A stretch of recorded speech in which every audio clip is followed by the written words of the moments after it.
let us go live.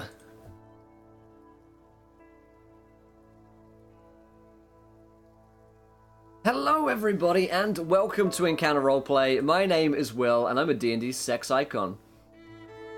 If you think I'm not, you can fuck right out of here, because we're back today with The Long March. It's episode, God, I don't know, like 15 or something along those lines. Good start, yep.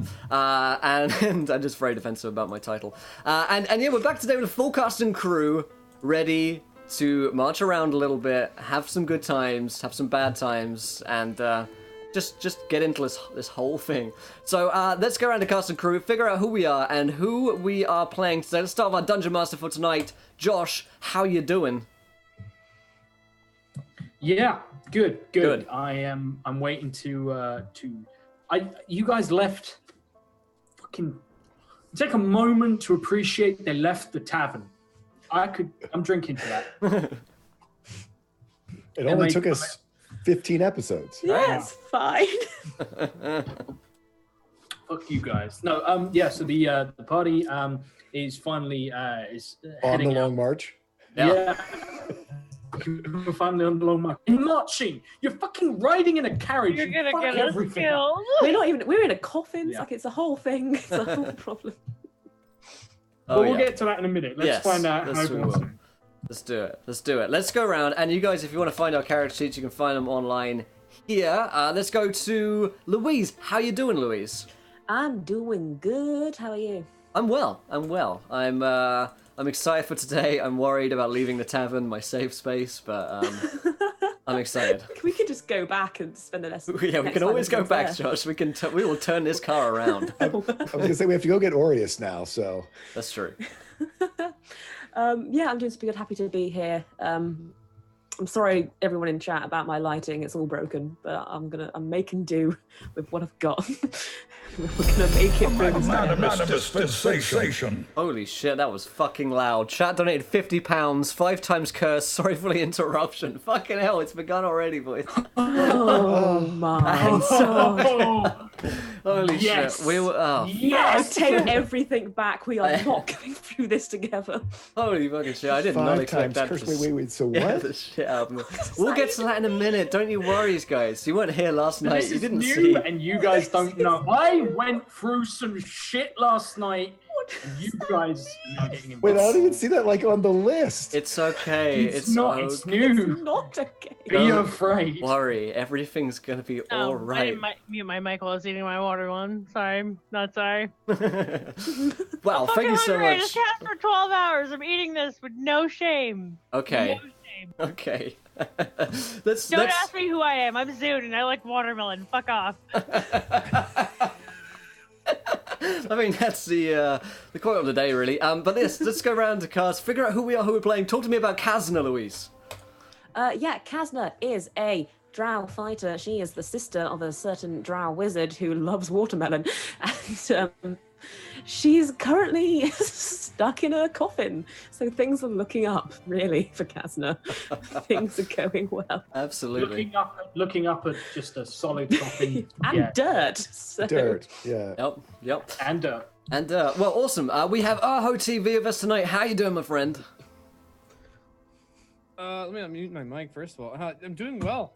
Just got done playing a whole lot of Divinity, but now I'm playing D&D, and I am playing Aureus Ferox, the devout of Sylvanus, the wood elf druid, and he finds himself. Well, he doesn't know in the situation he's in yet, but he will know shortly. Awesome. We also have Tool School back with us tonight. How you doing, Tool School? Doing good. Happy to be here. Looking ready for the crazy of the fact that, the vampire twins who once were my friends have now betrayed me and basically nailed me into a coffin with Kazna after almost dying from a thing that powder that was sprayed in my face, and I was raging across the countryside, destroying houses, and attempted to destroy Kazna's face. It was great. Good laughs. Good times. Good times. Fade It Is River donates £30. Okay, we'll get to this in a second. I want to do the introductions first, and then I'll go through the donations and all the terrible things that needs to happen to all of these players, okay? Don't trust anything anymore. Well, thank you. We also have one very hungry Laurelani with us today. How you doing, Soon? Good, actually. In honor of this campaign in the Divinity game we just played for 12 hours, which is why I'm so ferociously eating right now. I named my character Zune. I'm kind of playing her in her previous still alive state, as it were. So just picture this watermelon as undead flesh and me as Zune, and that's pretty much my character. Awesome. I should be good by the time we start, though. No worries. Unless we die from donations. That is entirely likely at this point. It's not just possible, it's likely. As for myself, I'll be playing Gregor Tuscan, who is the dwarf fighter with a foul mouth and an even fouler excretions, apparently, because last week he actually managed to shit out a metal snake thing. It was this molten metal. It was this whole thing. It was a whole thing. It's a whole thing. You should watch last week's episode. And now he's back. He's on the long march. He's ready to fight. He's got a lust for blood and vengeance, and he's ready to rock and roll, baby. So let's talk about how you guys can interact and already have interacted with today's show. First of which, if you haven't followed yet, hit that follow button and join us. When we hit 20 followers, you guys get to decide something, most likely a bad thing, which happens next to our characters and our players in this world. Also, here is a tweet for you guys, 20 retweets, and we have another viewer decision as well.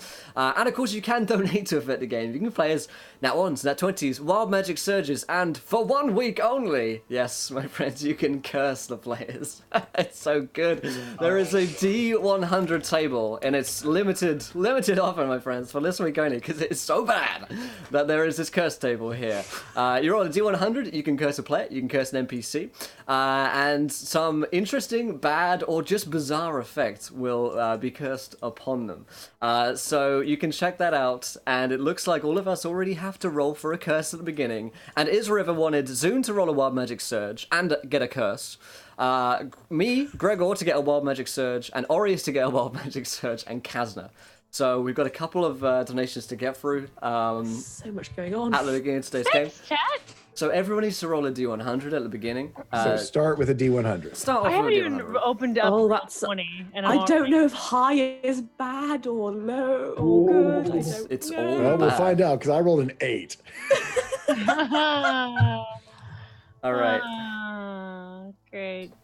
We'll do the curses first off, I guess, Josh, and we can you can bring them in whenever you so desire. And note that the DM can have full control over exactly how these curses work as well. Doesn't have to be exactly verbatim. So let's start with Louise. Louise, you're on a 77 on the curse table.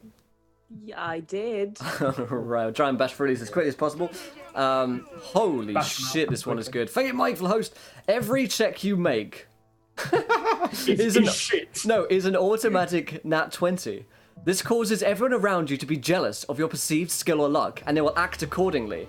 Once someone has attempted to stop or attack you for this, and this alone, then you automatically roll a nat 1 on every check. Wait, what was that again? Slow I will- down that one a little too Okay, fast. let me pull up. Can we pull up the sheet and look? I guess have we're gonna put find out it soon in enough. Zoom for you guys there. So Josh can decide when this enters into play, how long this works, and of course the exact effect. It can be removed by a remove curse, apparently. Interestingly enough. Okay, let's get through the rest. Aaron, you're at a 28. While you have the curse of the were-penguin upon you today, my friend, and I think we all knew it. While holding or using this object, every so often the cursed will hear the menacing slapping of wet flippers against the ground following them. If they turn around, no one else is there. Sometimes they look in a mirror or in a puddle. They will catch a glance of a penguin standing behind them and then vanish when they blink as if it were never there. Penguins are a common occurrence in their nightmares. If the owner goes too long without addressing this, they will be attacked by a Freddy Krueger-style evil penguin. Dire penguin. Dire Don't penguin. mess around, man. Don't fucks with it. Don't fucks with it. All right, cool. Jay, you're on at 8. Whose idea was it for this list? This was Chat's idea. This is 9 Tricks to God. While holding the coin, You get a wooden coin. While holding this coin, the player has disadvantage on all charisma checks. Also, each day, the number of coins in a person's possessions doubles. The wooden trinket only weighs 25 pounds, but players will soon find that their pockets are overflowing with coins.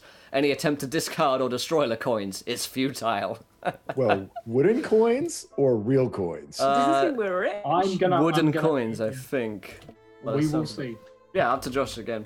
So that's tool scores there. Who else have we got? We've got to do mine. 68. Man, one off on that sweet 69. Oh, shit. This is a great one. This is the one that... Icon would have gotten 69. Wow, fuck you. I get the butterfly effect. The first decision I make once I enter a town sets off a chain of events leading to something that either hurts you physically or hurts my social standing, making people wary of me. I got this the other day. Yeah, you got this yesterday. It's so good. That one's mine. And then as for Teal on a 11, you, my friend, every day a player rolls a d20. If the number is odd and less than 15, the player's left arm is turned into a snake.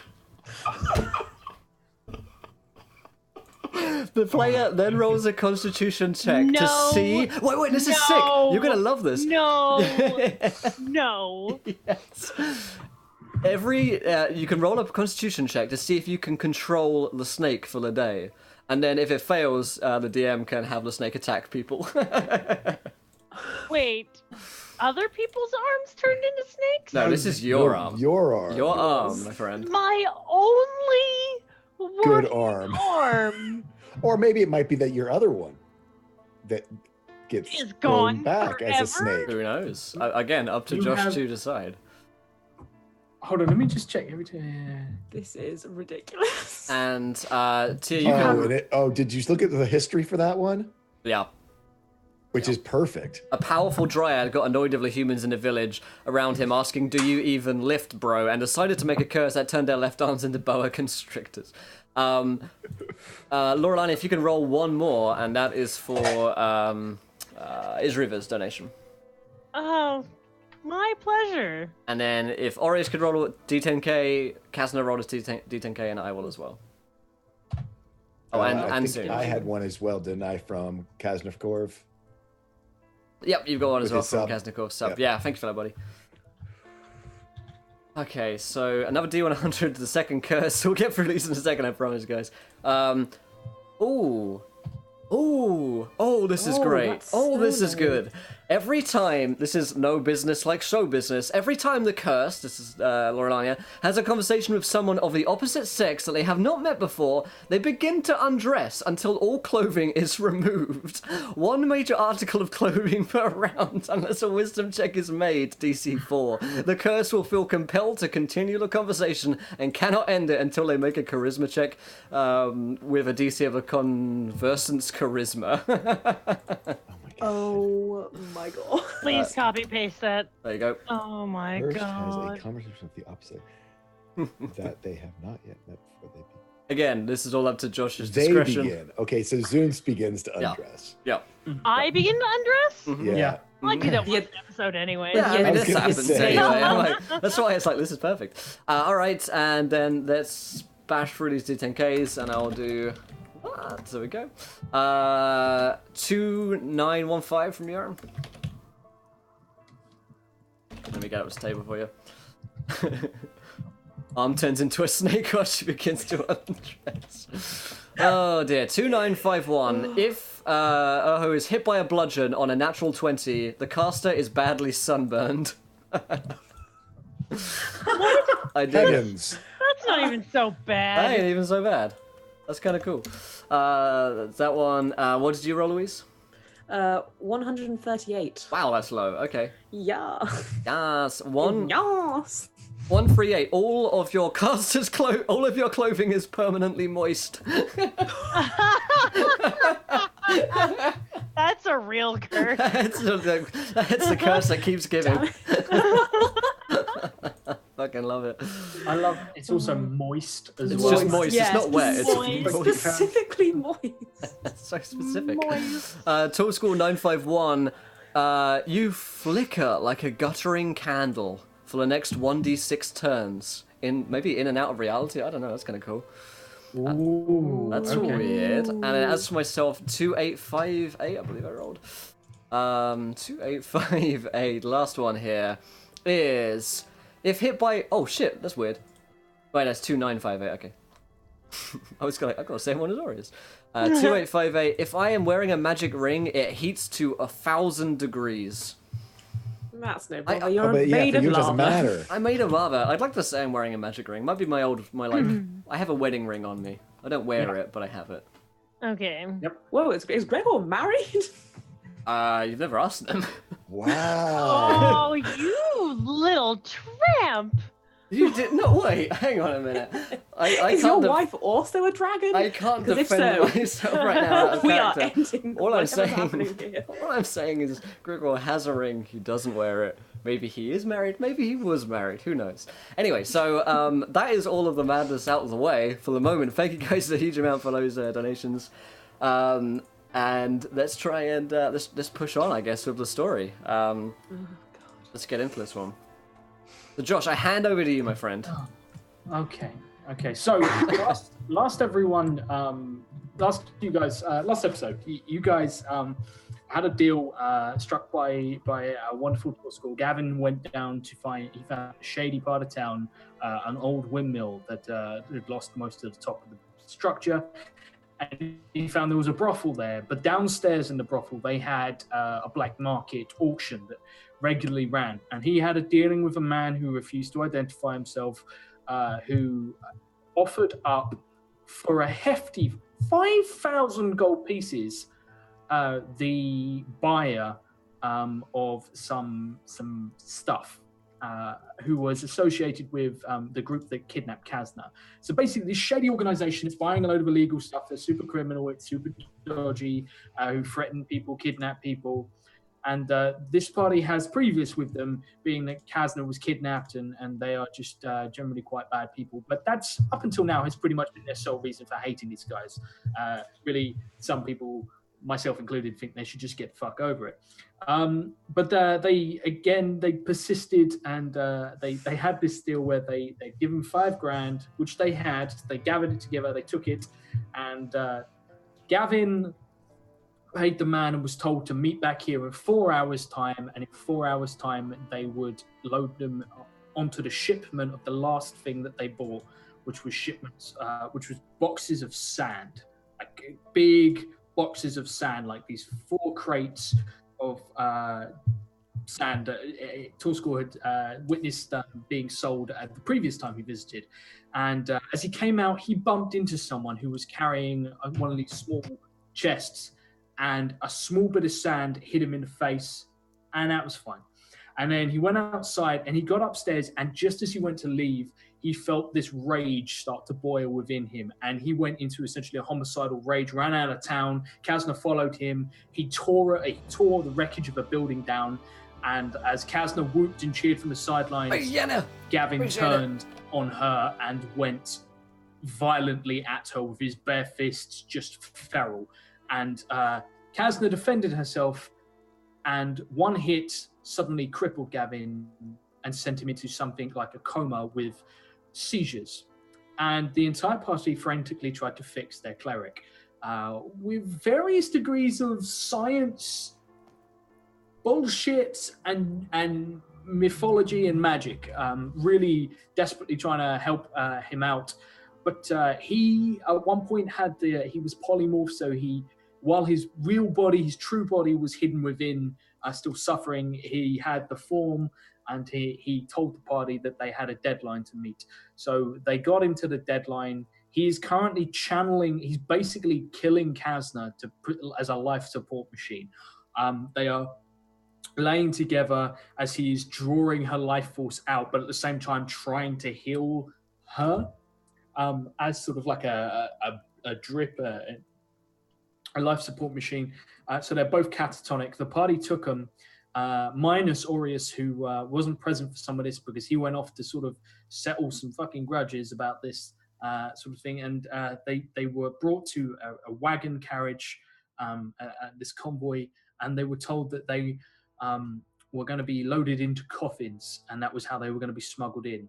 So they lay them down. They were covered in sort of dirt to hide them from a cursory inspection. The lids were just rested on the top so they could get out. Kasner and Gavin were sort of crammed into one, holding each other's hands as he sucks the life out of her and hopefully doesn't kill her. And as the carriage took off, there was some time passed, and after a little while, a familiar voice to a very semi-conscious Gavin spoke.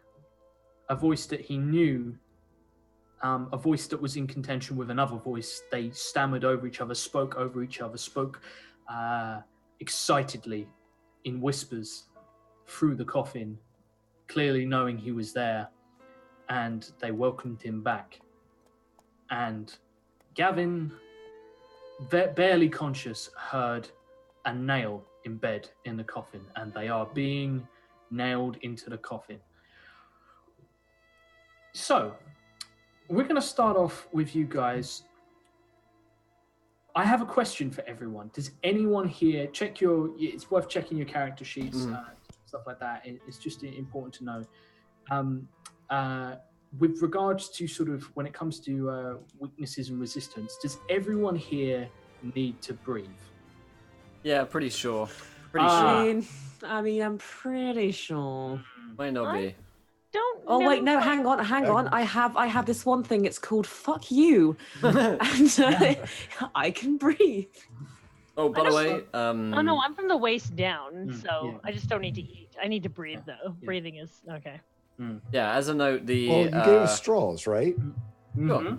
As a note, the symbols on the screen, they denote curses. So just so you're tracking. Oh, wow, that's nice. Yeah, That's nice. right. Look how many of them there are. Nice They're little, like little nice little black visual stars clue. of death. Yeah, Little encounter roleplay stars. yeah, Yeah. right. Yeah. You.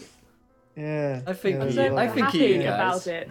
Thanks. Yeah. Thank you. You're absolutely right. You guys all have basically what they've done is they've cut sort of these reed straws and put them through. So they basically sit sort of between your teeth.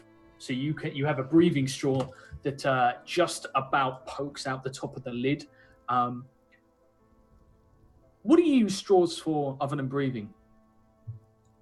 Do Drinking. you really want to know? Yeah. Everyone roll me a con saving throw. Something begins to pour down your straw. Oh And no, you not my think straw! I physically no longer like you. Basically. Wait, does that mean I get a Holy nat shit. 20? I get a nat 20. You get Because- a Saves- nat 20. or I is get a it- nat 20. I'm So jealous of you for that. come out, come Is out. it ability checks or saving throws? Let me just check. I hope that it's saving throws because I need her to stay alive. Maybe both. Check. No, it's checks. There you go. Checks. So yeah, you can. I'll let Fight you, me. I'll let you nat 20. Yeah, you nat 20, which means despite the fact that you are catatonic from having your life force basically being torn from your body, you are still semi-conscious for this, and so is Squall, and so is there we go. I'm pretty sure Okay. I'm out on a 9. Yeah. Okay, cool. Yeah, on a 9, yeah, you suddenly actually no, you get that advantage, mate, because you're a dwarf and it's poison. Oh, it's poison. Okay, yeah, I didn't know. All right, 11. You are still unconscious. Okay, yeah, I figured. You just like drink, just like inhale deeply. Yep. Gotta get through this. Oh, beer, thanks. So Jay, unfortunately at disadvantage, you are unconscious. However, I can't die when I'm unconscious. you can't die when you're unconscious, and also Sleeping, not unconscious. Sleeping and unconscious are two different things. so the Not trying to hurt you here, buddy, but Thanks. Sounds- Thanks. That Soon. sounds like science. the Drow sisters are both alive as you feel sort of this stuff, but it becomes difficult to sort of like basically it's almost like being waterboarded in a way. Yeah. Because That's awful. you are laying on your back, and it's just pouring down this straw. And it's the worst thing about this is it's slightly thick, so you kind of suddenly realize that you either have to blow really hard or suck down really hard, because otherwise it starts to clog up the straw and you start to suffocate. So how do you guys react? Kasna, you couldn't move, you couldn't fight your way out of a warm bath right now, let alone the current situation you're in, as you hear the second nail slam into the wood.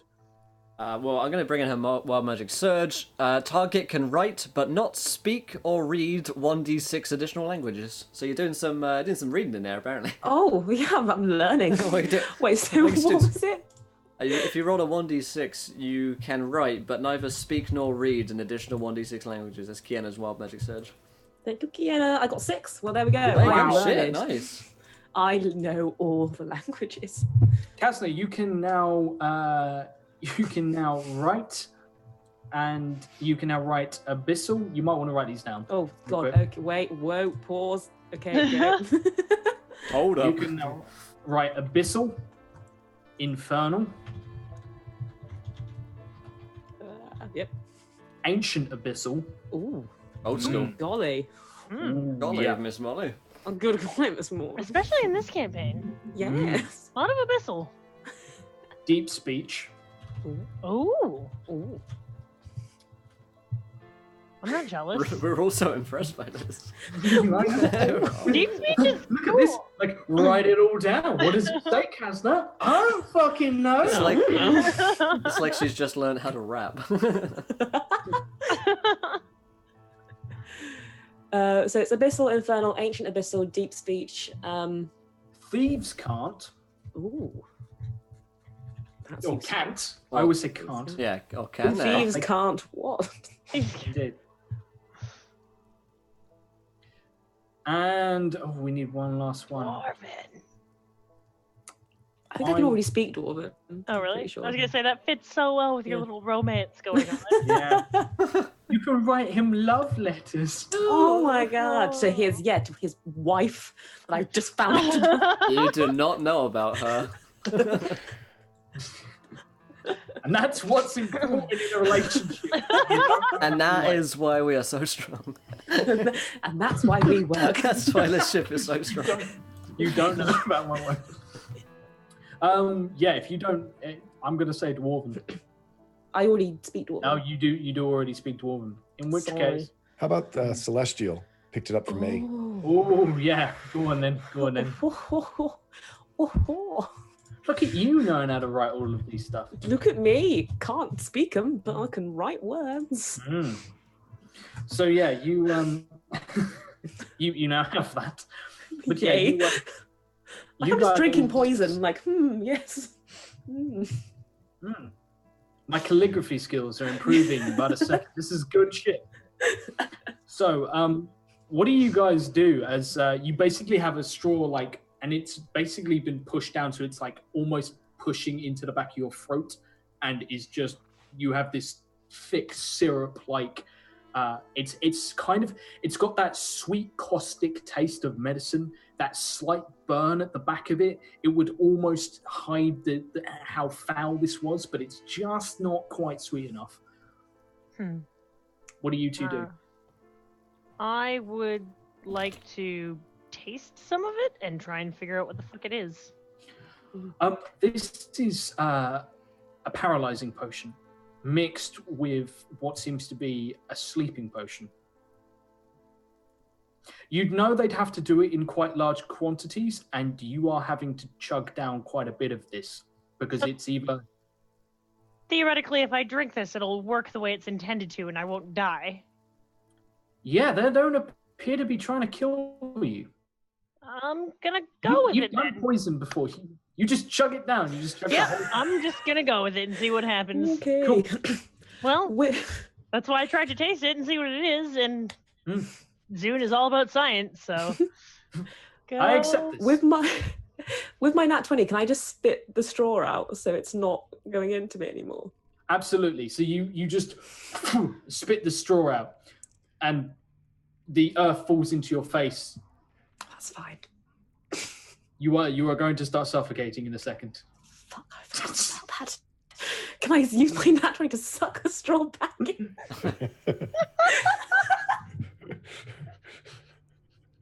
You don't have to, because I love his face on that one. Someone clip that shit. suddenly, fuck. you feel a straw come down, and you are going to have to actually suck the dirt out of the straw because it's clogged up with the syrup, and you just like eat dirt and syrupy fucking terrible shit. But it seeps out, and finally it stops. Laurelania, if you were just giving yourself into this, then you lose consciousness. Again. Also, thanking to Isriver donates £10. Wild Magic Surge, totally not trying to kill Gavin or Kazna. He knows when you're weak. He's watching. Totally. Yeah, you guys do what you want. They're already in coffins. This is This is the Can't perfect get time. much worse. a 3-digit Don't one. say that, because it's possible.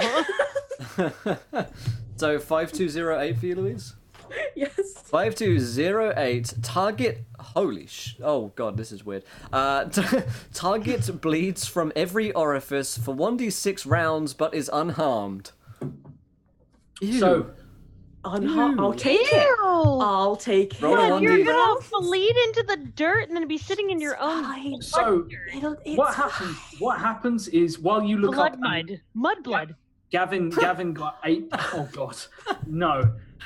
We don't use that word here, Laurelania. Okay, this is a Get safe out. space. As a magic user, you should have more respect for those. We have people here who don't do magic, okay? Actually, we don't have a single person in magic, but, you know, just have some respect. So yeah, while you, Will, could you look up Gavin? Gavin, this would be perfect for Aureus. Caster embraces the nearest tree and refuses to let go. So Does that count as Gavin, the coffin? Gavin, you dig your hand into the coffin, and you, not realizing this because you just start to panic. You realize sort of your body realizes what's happening, and your hand manages like just through sheer, you tear your fingernails bloody as you dig them into the side of the coffin, and there is the sound of splintering as you feel like bits of wood cut into your finger, embedding themselves. You basically start to claw yourself out just as this potion takes full effect, and you are now frozen. And from the outside, we hear slight panicked screams from within these coffins, very muffled. One of them manages to spit the straw back out, and it's slammed back in, and there is choking, and finally there's a huge flex, and the side of the coffin breaks in a place, and 4 fingers manage to pull their way through, and it's looking promising for a second, and then he goes rigid. Oh. Sorry. And Kazna, Yes. unfortunately, Gavin's body reacts quite badly to being poisoned and tries to fight it off. And considering that's a you're his shame. life support machine, it suddenly puts the strain on you, and you start to feel yourself bleed like a lot. What did I need to roll And for how many because- rounds it was? You don't need to. All I can tell you Okay. is from now on, your clothes will be permanently moist. With my Oh, own there you go. blood. There you That's go. fine. Way to pull that in. So yeah. That's a good look for me, actually. I appreciate that. I think However, Casper would like it. Kazna, you are the only person who remains conscious as This is not finally good. it stops and you hear voices after a good couple of minutes of silence, and you feel at first like it's Gavin has a death grip on your hand, but you can still, he's clenching your hand so violently that you realize that you can actually still feel the pulse running through his thumb. You know he's still alive, but his heart rate is erratic, and then it slowly calms down again. Whatever just happened, whatever you guys just drank down there, it seems to really have kicked you for shit, but you are still conscious. You feel his pulse, and if he was just given the same thing you were, it's not killed him. With regards to everyone else, you don't know. You don't hear anything. and you are muted. It's fine. As- Everything's as- fine. I was just here repeating my mantra of screaming in the everything's fine. background. Everything's fine. So in the silence, not really being able to say anything, having sort of this reed sort of almost lodged in the back of your throat, which is very uncomfortable. There's a long pause, and finally a voice says, "Are they ready? I don't know. Are they ready? They might be ready. I think they'll be ready. We're really ready. But soon, must take them to the place where we must go, where he promised us we'd go. He lied to us, and now we have him. All of him. And his friends. So many friends to play with." And it's hard to tell, but you can tell that there are two voices, but they are so similar and they overlap and they cut in and out of each other. And then it remains quiet, and you travel for some time. And unfortunately, when you travel for some time, bodily functions happen. So it's a horrible journey, and it seems to just go on and on as we see from the outside two figures, one of whom is kneeling, sort of on all fours, crouched on top of the largest of the coffins, over one of the straws, and just begins to tap his nails against the coffin, smiling. So, Aureus, how's the brothel, buddy? Well, Orius, in the way that the brothel would give nods to his followers that are in the nude. Yes. Sylvanus balanced with you. Yes. Yes. Yes. He would wave. And as he's walking, he hears whack, whack, whack, whack, what? Whack, whack. And he looks down at a puddle and he sees a penguin. What? Oh my. Penguin from Wallace and Gromit, like the evil penguin. He's doing full 360s as he's. But it's quite strange. I don't know what that was, but it sounded like a creature of the forest or something. It sounds slightly wrong, slightly twisted, not quite as it should be. There's something wrong. There's something slightly off about the timbre of those.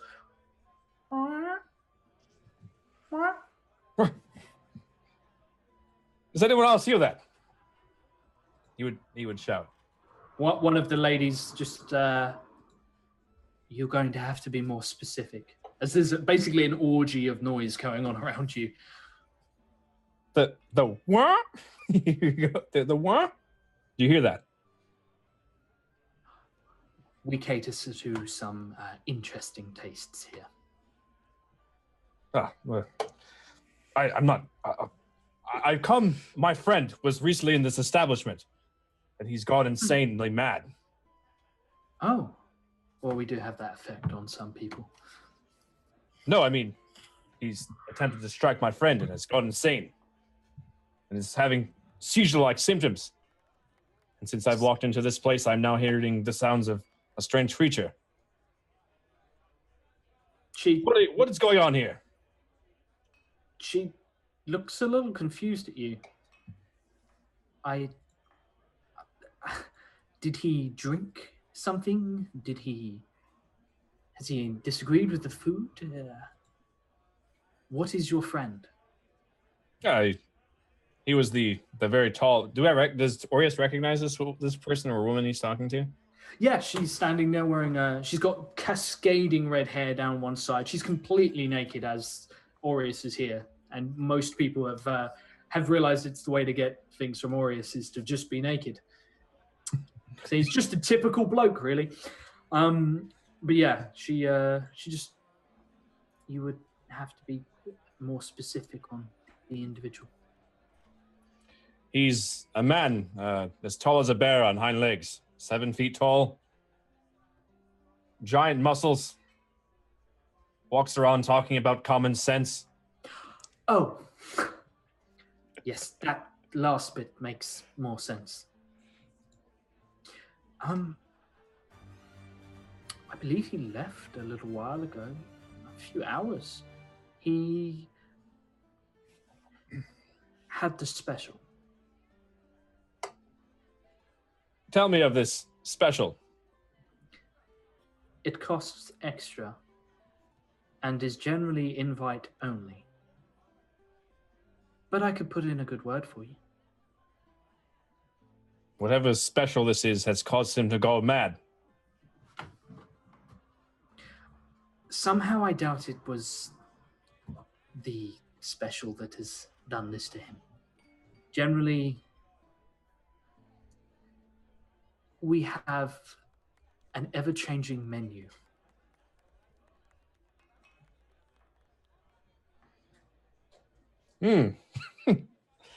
What kind of special did my friend have? Well, you'd have to go down to find out. In the brothel, she says this. Yep.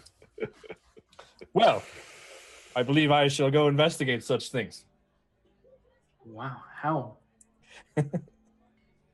very to the point.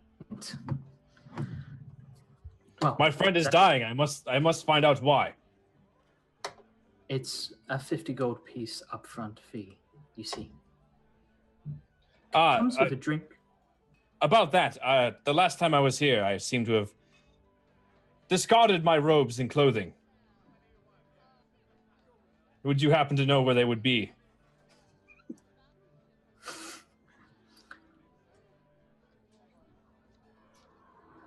I have a feeling that I may know. And she takes you through to a familiar room, and she pulls back the veil, and it's not really a room as such. It's more a huge alcove to sort of that one portion of the windmill. She pulls back these long veils, and inside there is basically on the outside, unseen to everyone so far, something has grown through the side of the windmill. Probably could have been natural. It's basically whatever it was. It's like a tree or ivy, like it's ivy that's thick enough with tree branches that seem to sort of, or tree trunks that grow up the side, and ivy just pours off it, and it's ripped through the side of the side of this windmill area, and is just overgrown within. Like everything is just, there's a thick foliage of white flowers that hang over the top, and there are lights that are just dotted throughout the white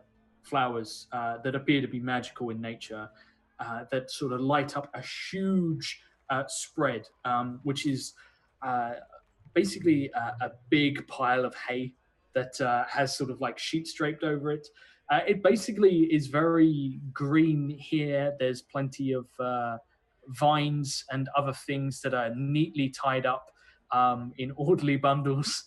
And there is two ladies who sit here who you recognize from your previous sermon / ritual. Ah, my devout followers. They immediately strip. Do you remember what happened to my garments the last time I was here? Of course, but we can skip that part this time as you're already ready.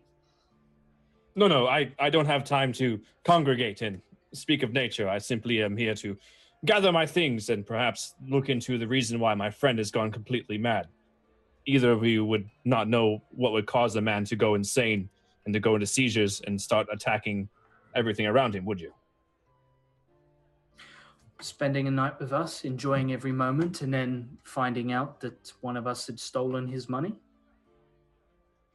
Mad, seizures of a sort, rage. Yes, seizures. He was very angry. He still doesn't get it. No. Fair enough. And they go and from a chest that they're both actually sat on, they open it up. It's like a footlocker, and they pull out some very tatty, well-loved, well-worn robes and present them to you. Will you be performing another sermon? Oh, no, not this evening. They give you back your coin purse. Thank you. And the gems, I believe, are in here too. Of course. Very good. And would Aureus know what? So this is basically like a. There's plant life here, right? Would Aureus know what these are specifically? You would know that whatever this has been sort of coaxed in here. Like the damage that it's done to the side of the building is structural, and if they cut the wood out, the building would probably collapse. But what they've done is they've basically, probably through a druid, have basically made the plant life grow inside. On the outside, you get a little bit of a breeze through, but most of it's actually been sort of carefully filled in with sort of blocks of wood and stone that's been covered to give it some insulation. But it would appear that they've made the most out of it and made it sort of a druidic rolling in the hay experience. Ah, so this has been catered to someone like me then, for rituals. Indeed. Everyone needs a place to practice your work. Well, I believe with the new fellows we have in town, you will get many, many people visiting you for your fine arts. Of course, and because of that, we're more than happy to accommodate you. Tempting, but I must be on my way. Very well. We will wait patiently for your return. Aureus would awkwardly turn around with his staff and his robes, put on his robe. Just sitting there like fucking fanatics. Leave. So she, the woman waiting, holds out a hand expectantly. If you still want into the special. Perhaps this special is not what we both have in mind. If you cannot tell me what has caused my friend to go absolutely insane with rage, then I must be leaving. Well, if that is the case, we'll miss you.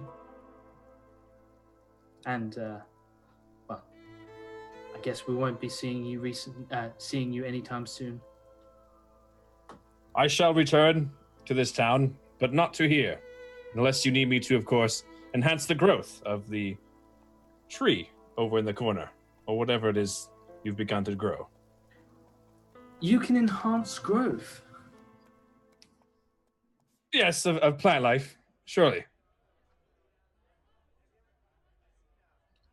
I'm sure we can find a use for that. Well, it's been wonderful making your acquaintance once more, and our doors are always open, but I believe you have quite a journey ahead of you. Yes. Surely. Goodbye. Kind of looks at her. Aureus is slowly starting to realize that these women just want they just want his money. What? Yeah, Aureus, don't be paranoid, man. Don't jump to conclusions about hookers in brothels. Is now a good time to introduce a viewer decision? What? Chat, why does Aureus decide to instead stay for this entire episode? Because fuck the other guys. I want my 3 hours with Aero TV in a brothel. That's what I want. You know what? I'm totally okay with that. Just you want the druidic ERP. I get it. Yeah. I get it. All right, what do you want for this viewer decision, there, Josh? I'll use that thorn whip. So, you guys... All druids, all the time. Druid ERP.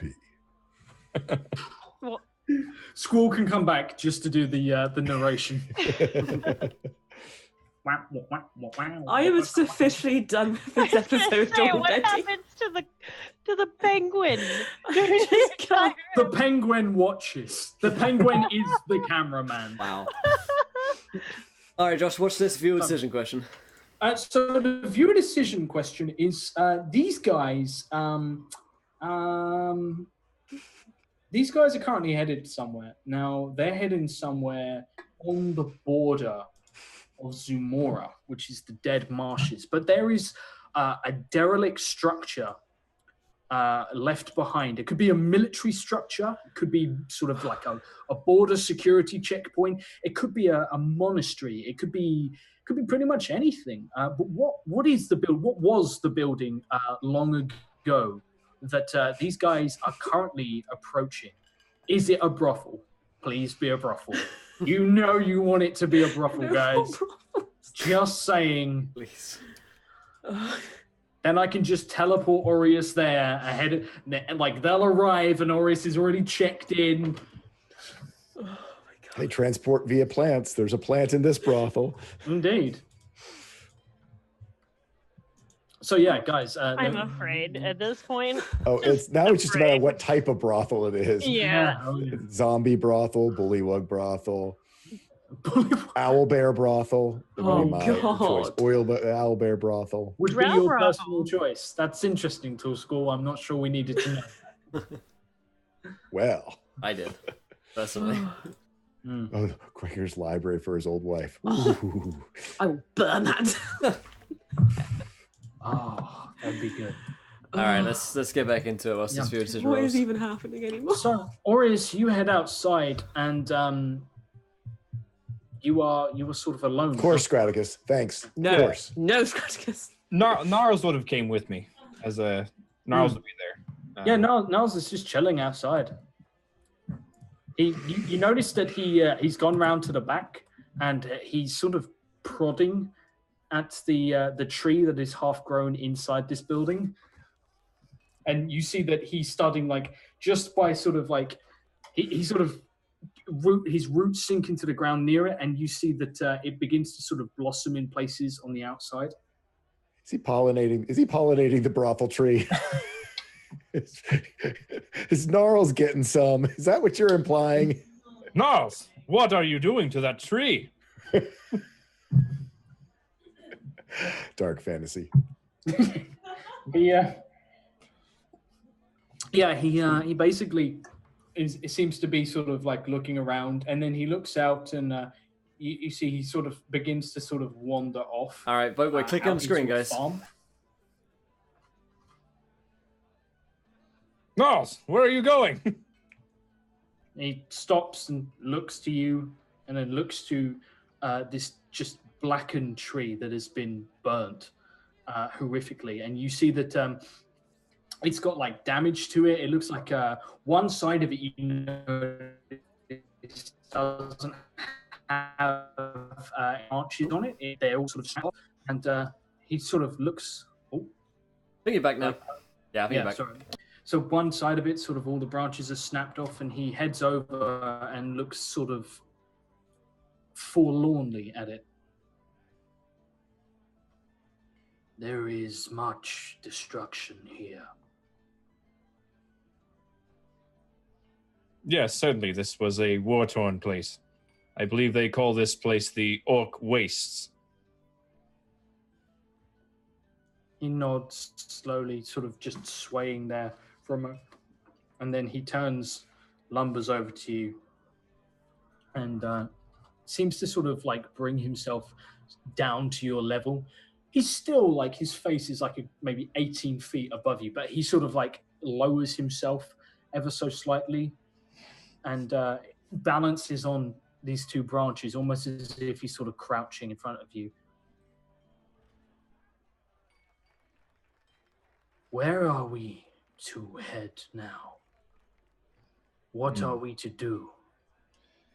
Sylvanus has given me a vision that we must go south to this land of Zamora. There is much more destruction there. There is no true life there. And you notice that he's not looking at you, he's looking over you. And then he slowly brings himself back up to his full height. And you realize that he seems to just be sort of like gazing over the tents because there's no high structures here. So he's just able to see the always incredibly flat sort of lands. And he just looks out into the distance where far, far away, maybe sort of like 50 odd miles probably to the south, you can see the fog Yes, the Sylvanus wishes us to go there for a reason. We must beckon his call. I would not have even attempted to aid the humans of this land in this war, if it were not for Sylvanus.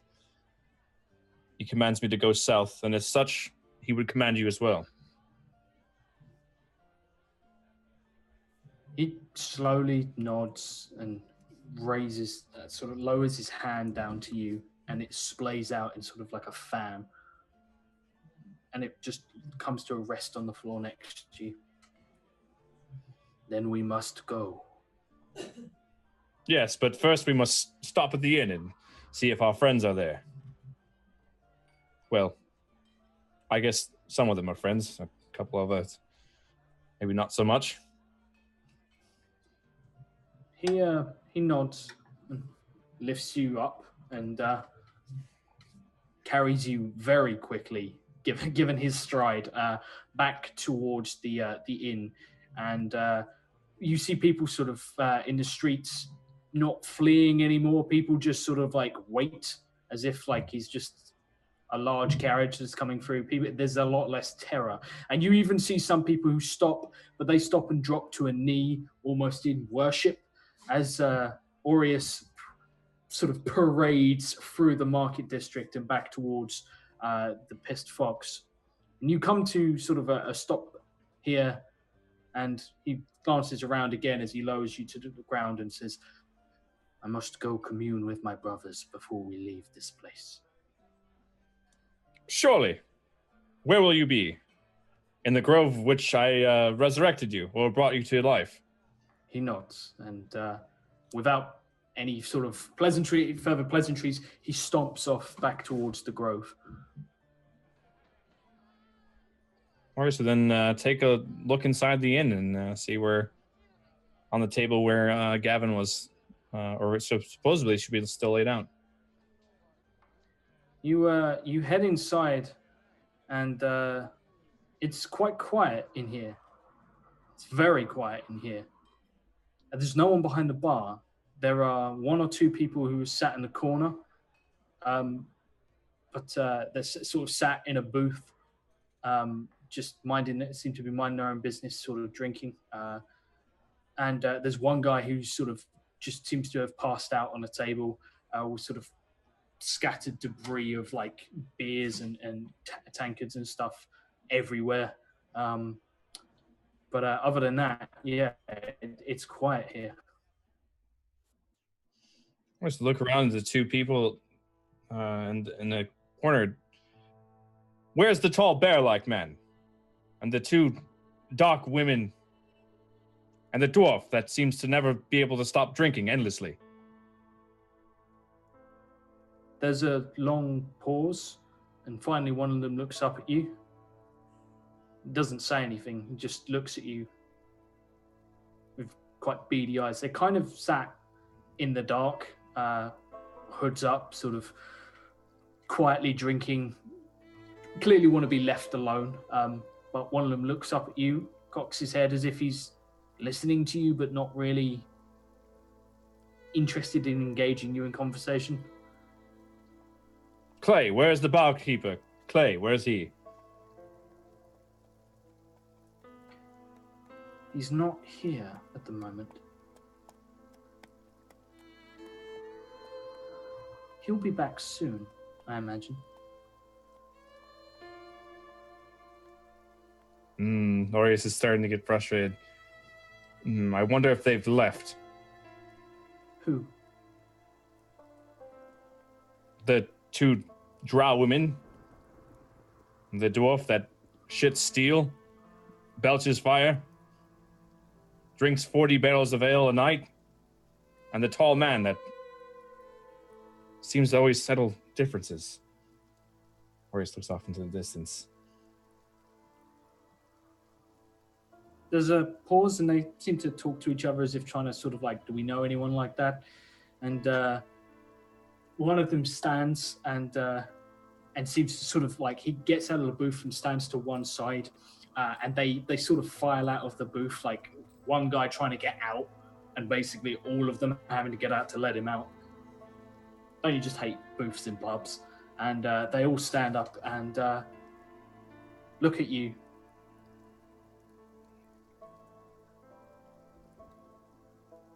You could be useful. Certainly. Restoring the balance of nature is always useful. Oh no, this is bad.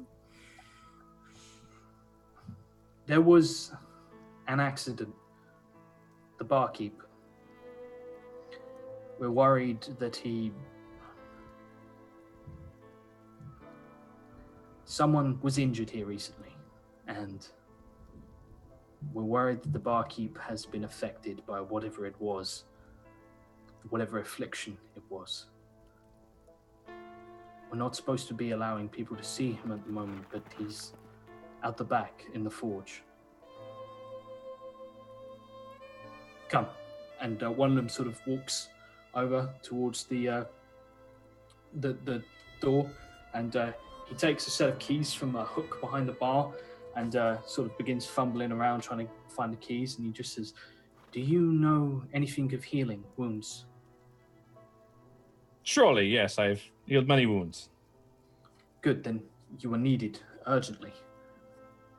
And he finally unlocks the door and he opens it up and steps into sort of like this room. I don't believe you've ever been into the forge room. No.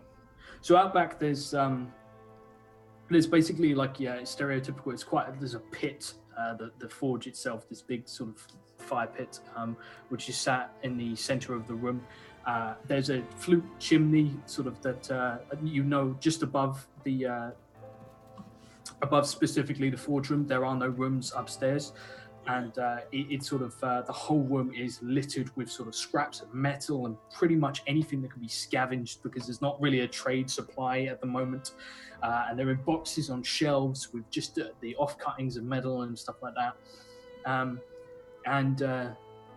He sort of tries to lead you into the room with his compatriots. Orius looks at what do these men look like? What are they? They look like guys. They're wearing simple sort of like leather armor, nothing fancy. They look more mercenary than military, but not particularly well equipped. You note that like they carry like short swords. One of them has like a short bow, nothing particularly fancy. You note the guy with the short bow seems to have very few arrows left. So these guys that aren't like particularly well equipped guys. All of them have sort of like the hoods up, angsty sort of look about them. Sort of, we're so cool, hang around, sit in the corner seats of the bar, look moody and mysterious as shit.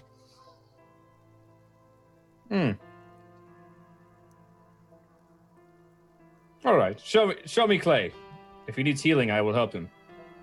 So they walk into the room with you, and one of them closes the door behind him, and you see that Clay is lying bare chest on what was essentially a workshop table.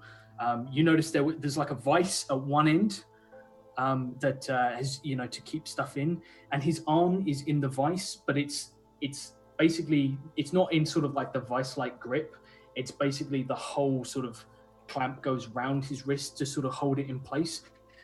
And it looks like he's sort of been strapped down to the table by like leather straps, similar to how Gavin was strapped down to the table. There is quite a bit of blood. He looks like he's been cut many times. He's sort of lying there incredibly still. His hair is sort of like saturated. It's really hot in this room. He's covered in sweat, but he's entirely still. And as the guys step into the room, they look around, seemingly confused. One of them just looks to one of the others, the leader, and seems to say, Where's Garius? Hold on one second. And he looks around and steps over just sort of like where Clay is, and Cut out for the past Clay like 5 suddenly seconds. and swings his arm, which had. Oh, sorry. The last bit So again. yeah, so he sort of comes around, he looks around sort of the forge where sort of Clay is lying strapped to this table, looks sort of like as if he's like trying to find someone, and he suddenly lets out a sharp intake of breath, and you watch as he reaches for his sword, and suddenly Clay sits bolt upright, and you hear the tearing of wood as he rips the vice that is attached to his workbench up off of the workbench itself, bringing with it a shard of wood, and swings it as hard as he can into this guy's face. And the guy's skull implodes inwards. It just crushes the bone. You see bits splinter off, bits of, it could be wood, it could be shattered. You have no idea. But he pulls himself up, and as you do, you realize that all of the leather restraints come away. It appears that they aren't tied down, they've been cut.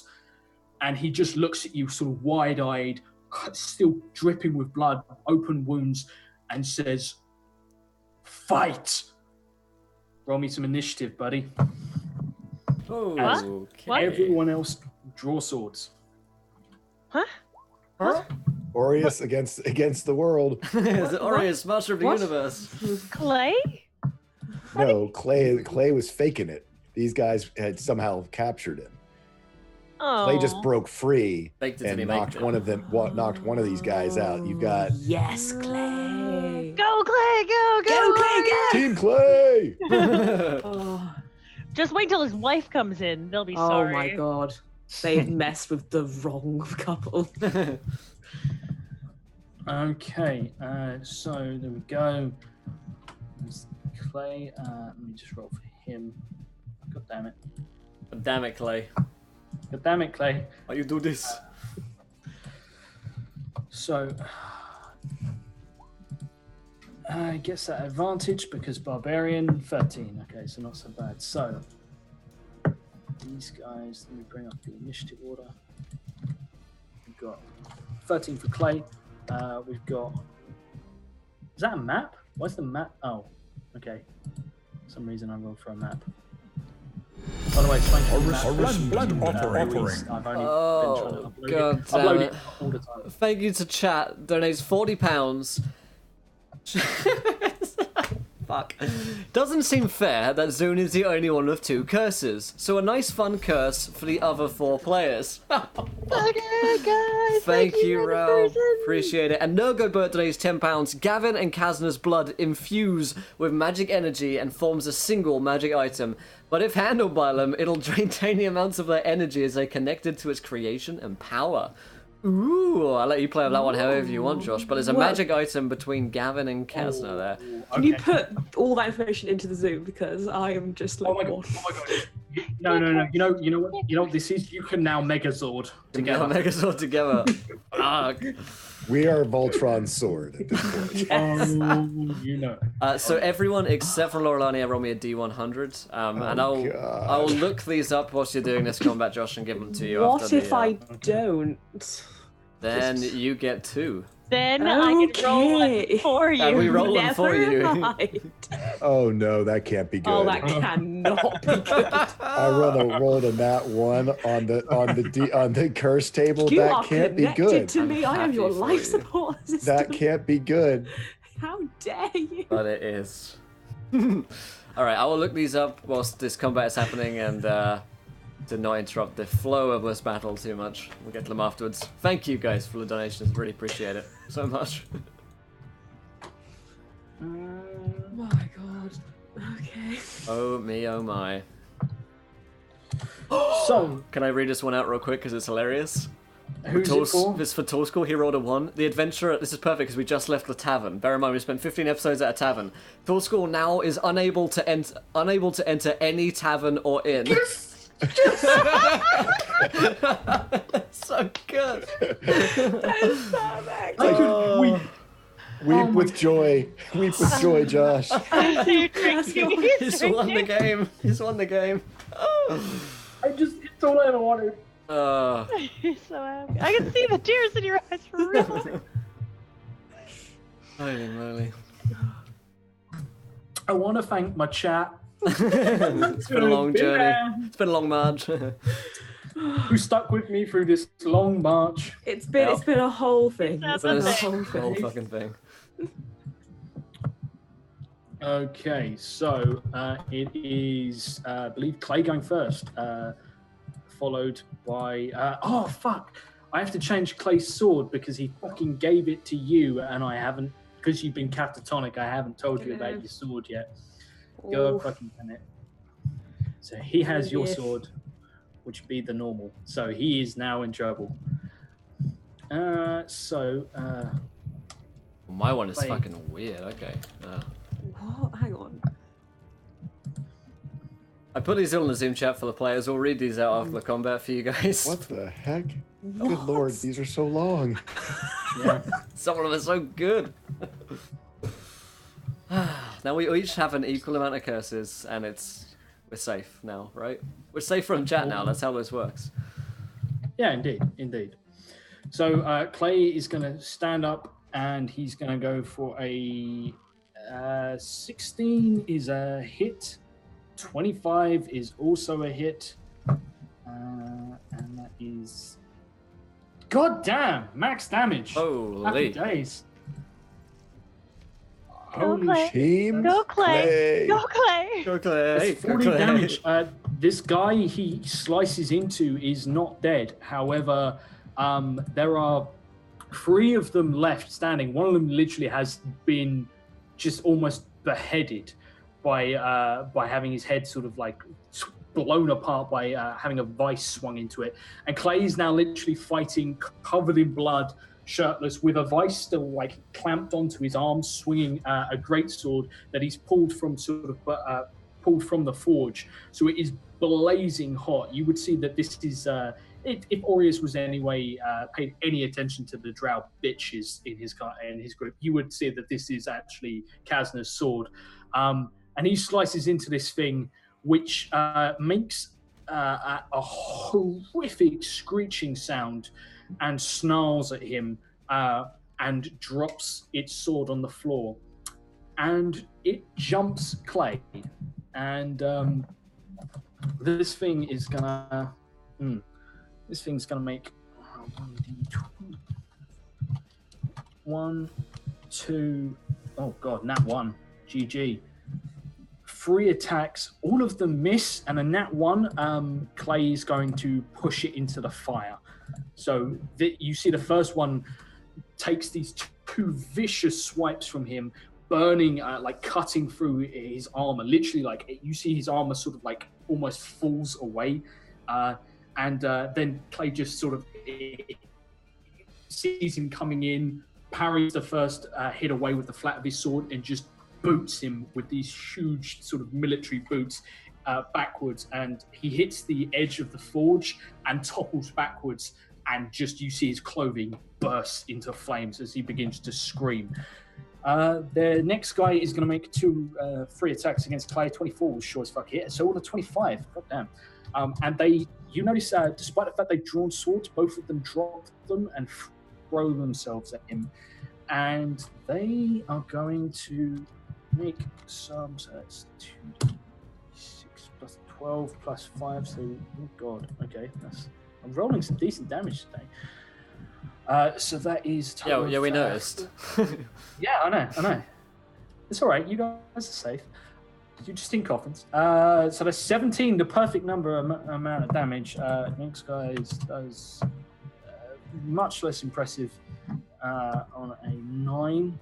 And he is then going to try and bite Clay. So... 6. And he does. And you watch as these other 2, he's just not quick enough for them, and they throw themselves at him, grab hold of him, and one of them bites into his collarbone, and Clay just like grimaces in pain as you see fresh claret just flood across his chest. As it basically snacks hungrily down on his chest, tearing away flesh. and he's going to take. He's going to take some necrotic damage. And lastly, Aureus, you are going to take 3 attacks, my friend. I need to move my mic so I can actually see what I'm rolling. There we go, that's helpful. So, does a 14 hit your armor class? No. How about a nat 20? That hits. That's a definite hit. That's shit. How does a 20 hit your armor class? That also hits. Okay, fantastic. You only take 1 set of damage because the 20 is to grapple you. However, this thing is going to come up and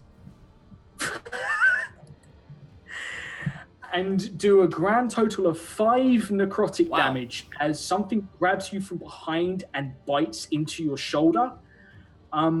You take a permanent reduction to your total hit points. Make a note of your max hit points somewhere, and then drop your health down and your max health down by 5. So 53? Yeah, I'm at 50. Okay, so, okay, gotcha. Yeah. And this thing bites into you and has grappled you. There are only 4 of you. 4 of them walked into the room. 1 of them's dead. The other 3 have all attacked him. Have attacked Clay. Whatever this is, it just attacked you from behind.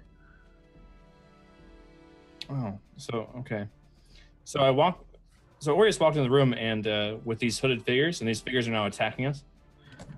Yeah, they're attacking Clay, but something has just attacked you from behind. Aureus is going to grab his staff, and he's going to slam it into the ground, casting Thunderwave at... Ooh, okay. We're going to cast Thunderwave at... make that 5th level. Okay. He is not... As he's bit from behind, he panics a bit, and... see if I can find the right thing here. So I cast it. He panics and he thunderwaves himself. We've all done it. It's not flattering, but we've all done it. I'll roll it for my character sheet. So what's your DC? I believe it is 17. Oh, this should be a cakewalk for Clay, hopefully. 26. It's a dex? Oh. No, it's a con save. Oh. It's a con save, yeah. There you go. Yeah, should still be a cakewalk, hopefully. Although, yeah, 27. Clay gives not a single fuck. These guys do not have a phenomenal con, so let's. They nat 20, so they stay in place. However, the group and Clay are all going to need to make dex saves. One of them at disadvantage. So let me just roll that, and then this guy disadvantage. They pass. That guy is going to fail, and Clay needs to make a dex save, which he gets advantage from danger sense. 22. Okay, so the guy who fails. So you do the shot. You do the. Is it thunder damage? I believe. Yeah. They take half 25, so they take 12 thunder damage, which almost kills one of them, the one that was savagely hit twice. Actually, it will probably be enough because, unfortunately, you thunderwave in a room full of shards of metal, discarded pieces of broken swords, and he's in a furnace. And you just detonate in the center of the sort of near the middle of the room. He's going to take... Anything that's unsecured gets pushed back 10 feet. I'm not sure. Yeah. He actually dies from...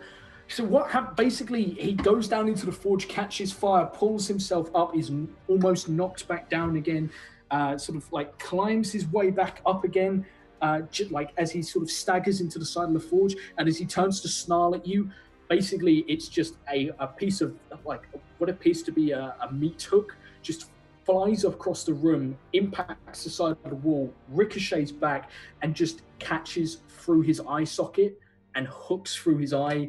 And you just see his head is pulled back with such force, you may break his neck in the process. But either way, that hook goes straight the way through, and he just goes down instantly, sort of once again burning, the smell of flesh cooking in that forge.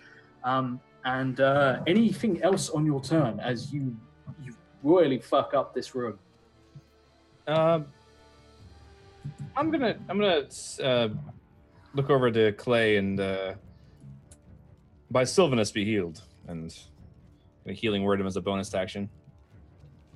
Okay. At level 1. Let me just put that back up. So 9. Okay, sweet. There we go. Taking it right round to the top of the round. It is his turn.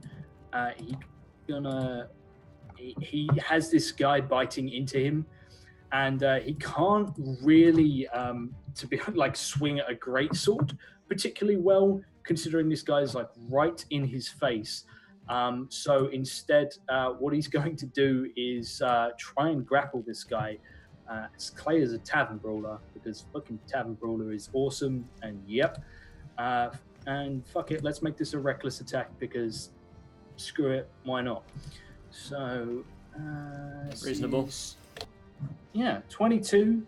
He slams in, punches this guy in the face for 14 damage. My man. And My man. Raging all day, every day barbarian. And then it's going to be a strength check contended. And unfortunately, oh shit! That's a nat 20 because he's raging. So Clay picks up the second guy and just slams him into the forge on top of a friend with not a single fuck given. He just lifts him up and throws him against sort of like the blooms at the back. You hear something snap. Maybe it was the wood, maybe it was bone, and he falls down into the fire. And he'll go for a swing at the other guy. He's got one more for a 15, which is a hit.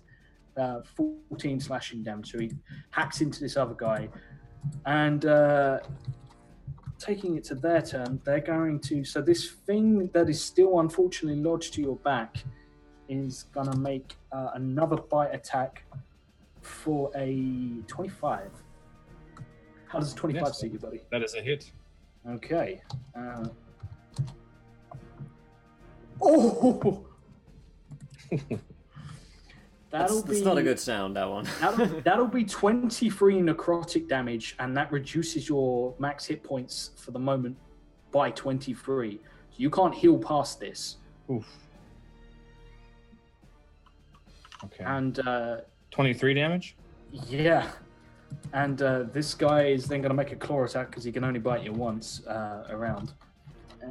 For a 11. So he's just he basically slapping against you, but he's just like a death like a dog's grip on a chew toy that just will not let go. And you can just see that blood is saturating the front of your robes as he is tearing like a ragged chunk out of your shoulder blade here. This is not good. The other one, as Clay's reckless, is going to make 3 attacks against Clay for a 9 and a 20. Okay, so 20 will hit. An 18 will hit. And a nat 20. Oh, fuck. Okay. So he's going to do this, which is 6. So Clay, you just see him sort of being sort of savaged by this last guy who's on him, and finally is pushed back into the workbench, and he looks like he's really struggling, to be honest. Like Clay looks like he's lost a lot of blood. You notice the workbench behind him is slick with blood.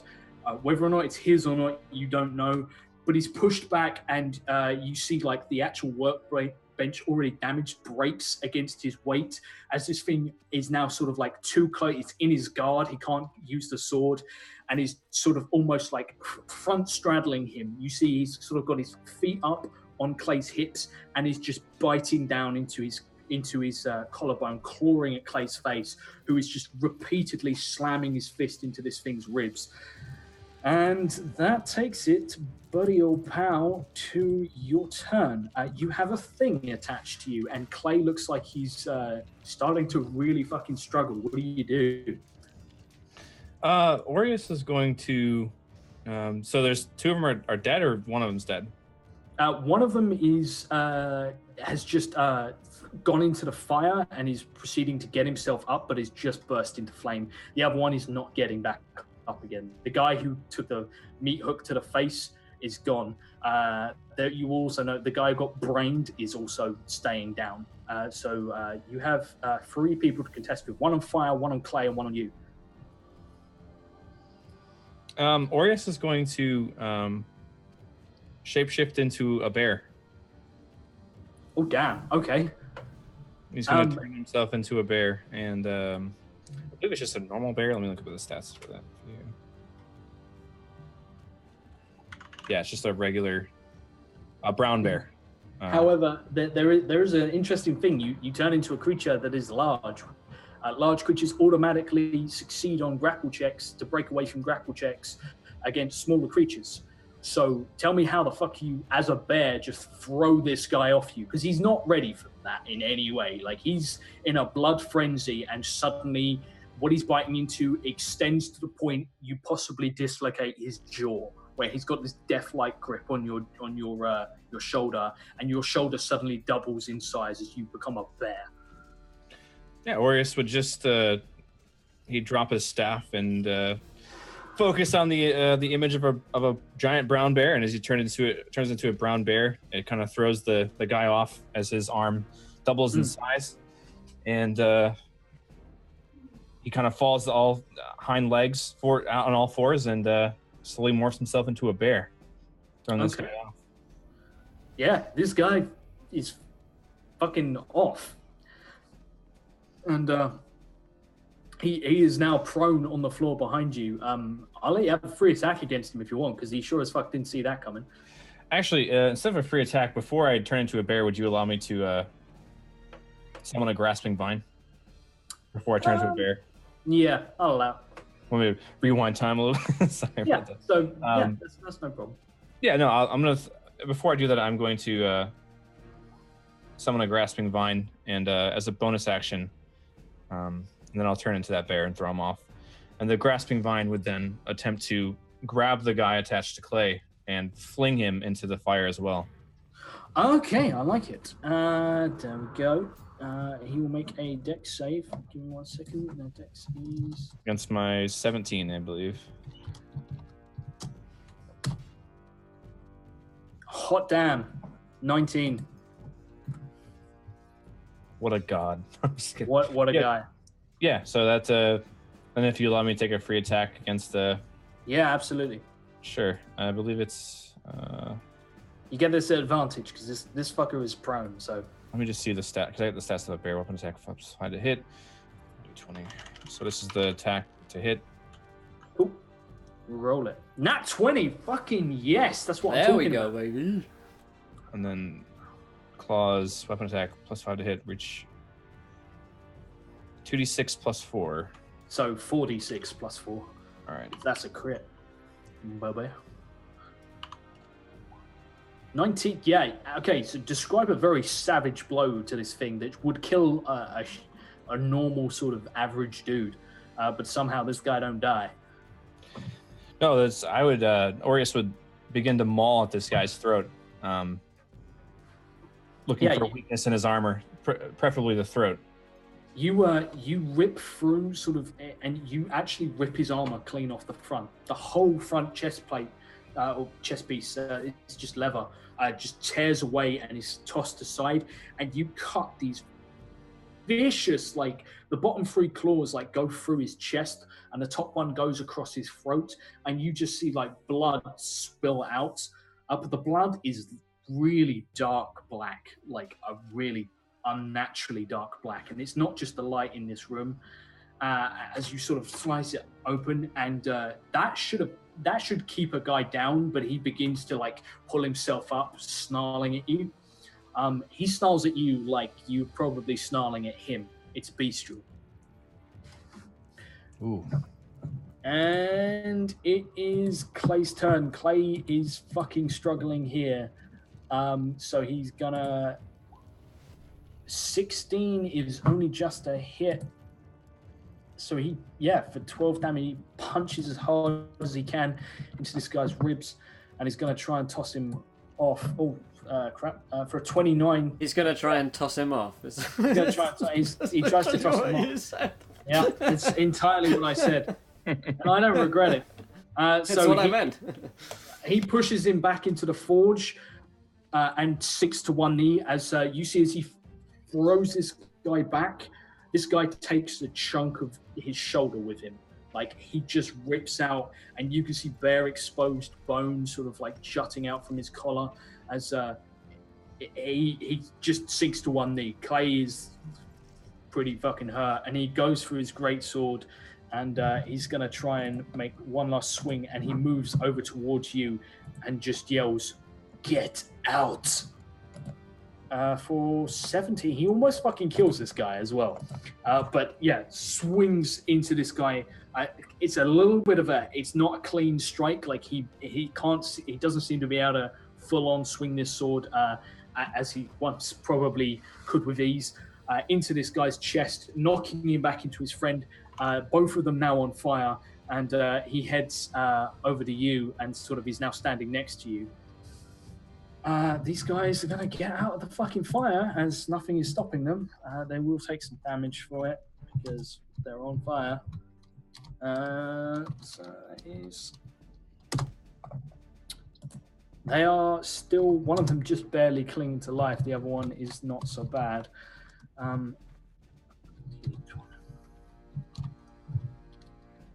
So that's... Oh, God. All of the hits come in on Clay. Eek. Okay. Let's just hope none of these are decent rolls. Yeah.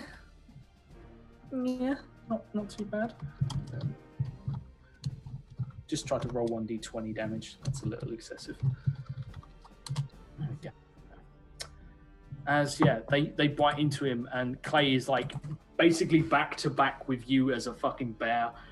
Just blood everywhere, holding this guy back. He now has one of these fucking things latched to him again. They just will not stay the fuck back. And he tries to, you can feel like he is trying to push you out the door as you're sort of like leaning over this thing that is in the doorway, lying there, sort of pulling itself up on the door frame to come at you. And he's trying but Clay doesn't seem to weigh half as much as he used to. Maybe it's because you're a bear suddenly. But trying to sort of like get you to move through the doorway. And it is Aureus's turn. Hmm. A kind gesture. I can barely handle this situation. Hey! Oh, that's a bad one. Also, chat donates £2 heal on Clay and Aureus. This is 1d10. Yes! Thanks, chat. I knew I trusted you for a reason, chat. Right. Clay heals for 5. Despite all the curses. Better than nothing. Do you want to roll yours, or do you want me to roll it, Aaron? Yeah, roll it for me. Roll it for me. I'm liking your rolls today. Is that a good idea? Yeah, absolutely. Oh, it Damn. was. Yeah. Nice. You can negate the first 8 points of damage. Yeah. So there's a guy on the ground. What are these guys? All these guys look? Are they looking healthy? I kind of mauled this guy's throat out. Yeah, I completely forgot to roll for him, but we've moved on. So I'm feeling oddly generous considering how much you guys have been cursed today. And I feel like if I'm generous to you, chat will shit on you, and that's more fun. So, you basically if this guy tries to pull himself up, but you've basically got a paw still on his chest, and he's clawing at your fur, essentially trying to find purchase. Yeah, I'm gonna make not heeding Clay's warning. Me bear. I'm going to make a multi-attack with my bear here, and I'm going to make a bite, and I'm going to claw at him as well. So, okay, that's plus 5 to hit, so 1d20 plus 5. 13 with my bite. And with my claws, so 1d20 plus 5. 21. A 13 is a miss. A 21 is a hit.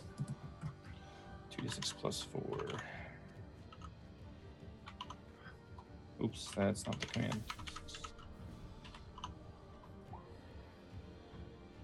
14. Damn. Okay. Yeah, you slice into this guy good. He is that another claw attack?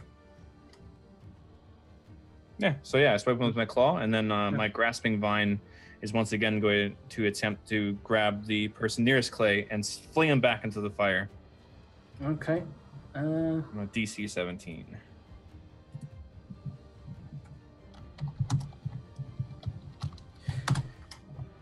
Nat 1. He literally is sort of like, he goes for Clay, it goes to bite in again, and this vine just wraps itself around his throat, and he suddenly makes a high-pitched sort of and is just wrenched backwards, and his legs hit the edge of the forge, and you hear sort of the sound of bone breaking as underneath his trouser pants, you actually see what looks like shattered bone fire out of his legs, and he just flips back comically and slams down face first into the flames, and your vine returns minus this body as he does not get back up, and the smell of cooking flesh continues.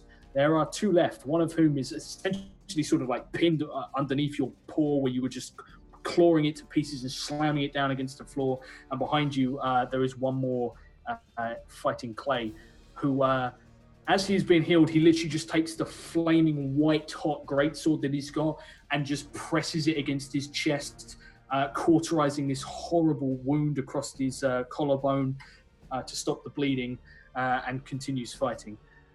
So, Clay, one last wound for Clay is 18, hits. So this is 29. 21? Fucking dude. For a total of 40 damage as he manages to run this fucker through. This last guy just slams the greatsword down through his chest, almost falling onto him, burying the sword sort of deep into sort of like a crack between the stone. And he almost like, looks like it's almost as if he's holding himself up by the sword at this point. Behind him, it is the other guy's turn. He's going to try and make some attacks at you from down on the ground. And it's...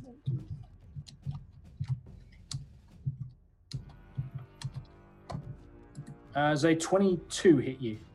As a bear, yes. Okay. He's just going to make straight claw attacks because he ain't biting no fucking bear. So that's 2d6. So that is 12 and then 7 slashing damage. All right. 12, 19. Taking it to Aureus. Aureus, buddy. Yeah, I'm going to continue to maul this thing if it's still breathing and still kicking. Okay. Maybe those attacks. I'm going to start with a bite. Plus 5. And another claw. Both of which miss, unfortunately, as sort of you try and sort of sink into this thing. And it's now going to try, and Clay just has stopped fighting, you would probably know. However, there doesn't appear to be any fighting going on behind you. This thing is going to try and pull 3 of you for a... Give me a strength check as the bear. And you get us an advantage because you are fucking big. Got a bit let me check its strength. 19, so that's plus 4 as a 19? Yeah. 1d20 plus 4. I don't think they have any... Yeah. Plus 4. Oops, that's not right. That's that ain't impressive. right. That's not right. Yeah, you okay, so this thing basically manages to sort of wriggle free for a split second, onto its front and tries to sort of pull itself out, and you grab hold of it again. Tell me how you'd like to coup de grace this thing, as it is alone. It's pretty badly injured, and sort of it tries to flee essentially. Oh, as it runs, I would rake its back with my claw. Cool. So you rake through, and you feel sort of your middle claw goes through something slightly firmer than flesh that cracks under, sort of sending a shockwave up your wrist. And it just sort of stops, its legs stop moving, and it just face plants, skids into the center of the tavern. You will notice that the guy who was asleep isn't there anymore. In fact, this appears to be said man who was asleep. It is out of initiative, and from behind you, you hear a wheezing cough. Ortis would turn around still as a bear and observe where the sound's coming from. It would appear to be coming from an individual who's slumped with a greatsword through one of these bastards. This is Clay. He's dropped to sort of like his knees, is shaking, trying to hold on to the sword to sort of keep himself upright. And you can see fresh blood is just flowing freely from sort of several wounds. There is a smoking, scalding, melted patch of skin across his collarbone where he's tried to sort of cauterize some of the wound closed. But he looks like he's been tortured, essentially, like he's been cut multiple times and just bled over time. Ortis would just growl at him as a bear to try to get his attention. He slowly sort of stands, staggering, leans against a shelf which just snaps off, and he leans against the wall, turns to you, and looks semi-confused for a moment, and then seems to sort of shake his head, clearing the confusion.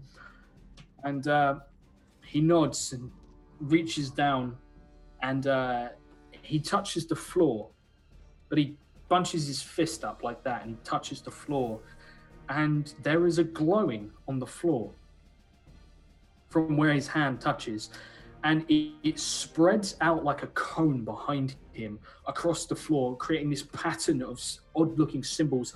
And then suddenly there is something standing behind him. It is also a bear, but you can see through it. It's semi-transparent, and it is green, but sort of like a quite a pale green, and seems to be fleckled with pinpricks of light. And it growls back to you. It's not a threat. It's a thank you.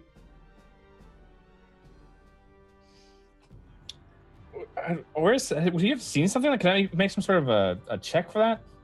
Yeah, absolutely. Yeah. What would you have, Ortis? You can give me a nature or a history check. It's up to you. Sure. I'll roll a nature on that. Nature 10. You know whatever it is. It's magic of some sort, and it seems to radiate from him, but you don't know exactly. But you can understand this bear because it is a bear, and likewise, it seems to be able to understand you. You can essentially communicate in bear form. Communication is sort of limited. Bears don't necessarily have the most flamboyant diction in the world. Their syntax is quite compounded by their bears, but you could probably have a small conversation if you are so willing. At this point, Ortis would just morph back into his human form. This bear puts a hand down on Clay's shoulder, and his breathing sort of steadies slightly. And he looks up, face drenched in sweat and blood. You okay? I will be fine. I seem to have taken some sort of necrotic damage from whatever these were. What happened here? Where are the others?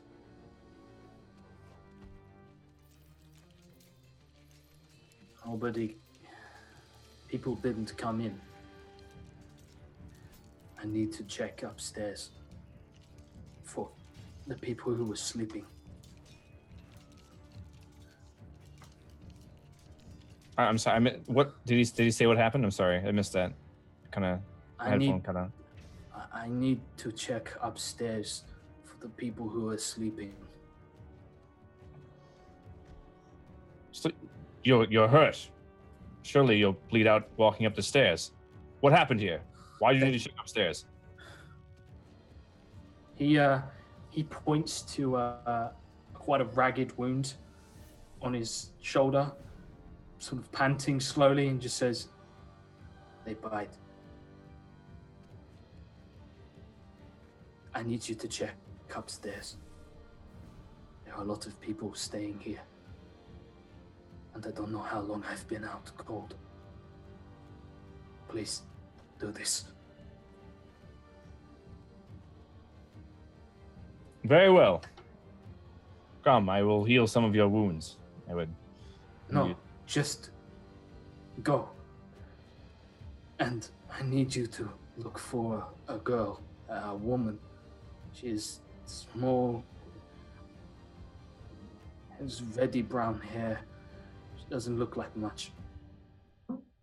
She's my wife. I need you to find her for me. I see. I will do this for you, and then in exchange, you will tell me what happened to the others. Right. And he lifts himself shakily up and sort of using Kasner's great sword, he limps over to the workbench and sort of collapses by it, sort of slumping against it.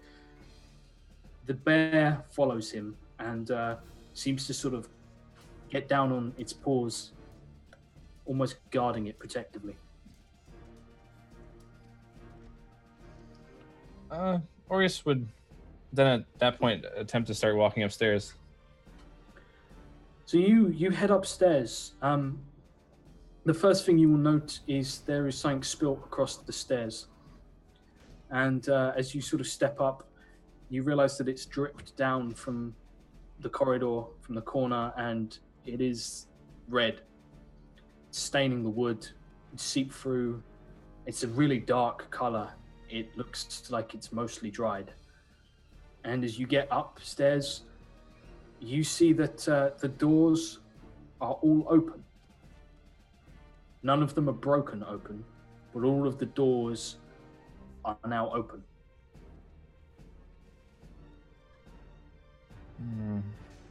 Seeing this, Orius would cast invisibility on himself. Okay. You vanish. He would proceed at that point to go look into the doors. You come to the first door. Inside, you can see a bed that is sort of simply. It's still made quite. It just looks like someone's basically got out of it and just sort of thrown a sheet. But there's no chaos in the room. The chair that's by sort of like the small cooking pot is just sat there normally. There's a chest that is open, and you can see that the clothing looks like it's been rummaged through, but it's not all been thrown out of the place. And other than that, there's very little in the room, except for the fact that the bed sheets are completely drenched in blood. Freddie Zang McFly, The blood host. is long Appreciate since it, buddy. dried, and it looks like it's dripped through the sort of the bed sheet itself and onto the floor. And you can see that there are footprints that step through the blood. Orius would examine these footprints and see where they lead and where they're heading to. Go check out Zang, guys. Check.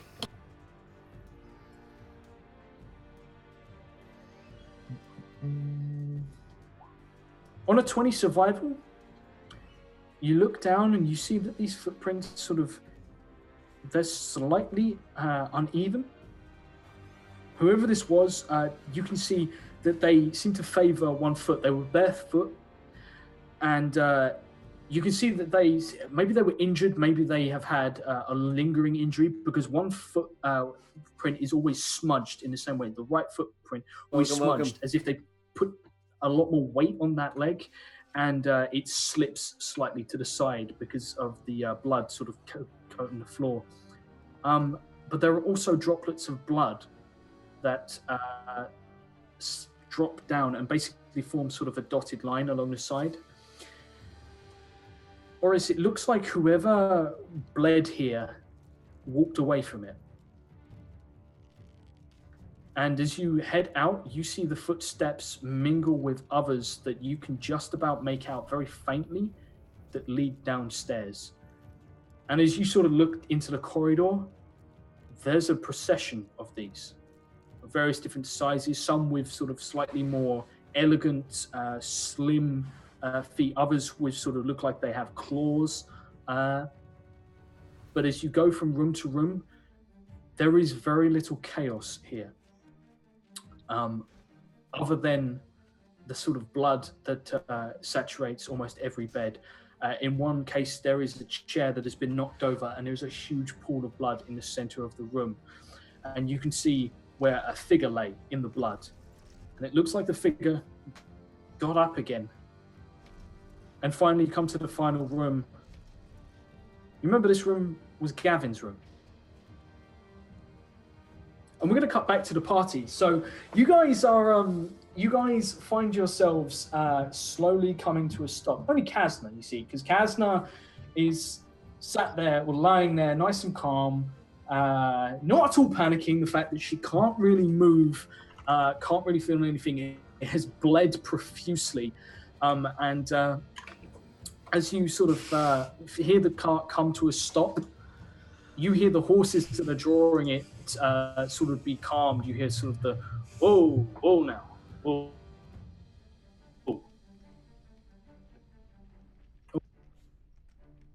Josh, you are breaking up there.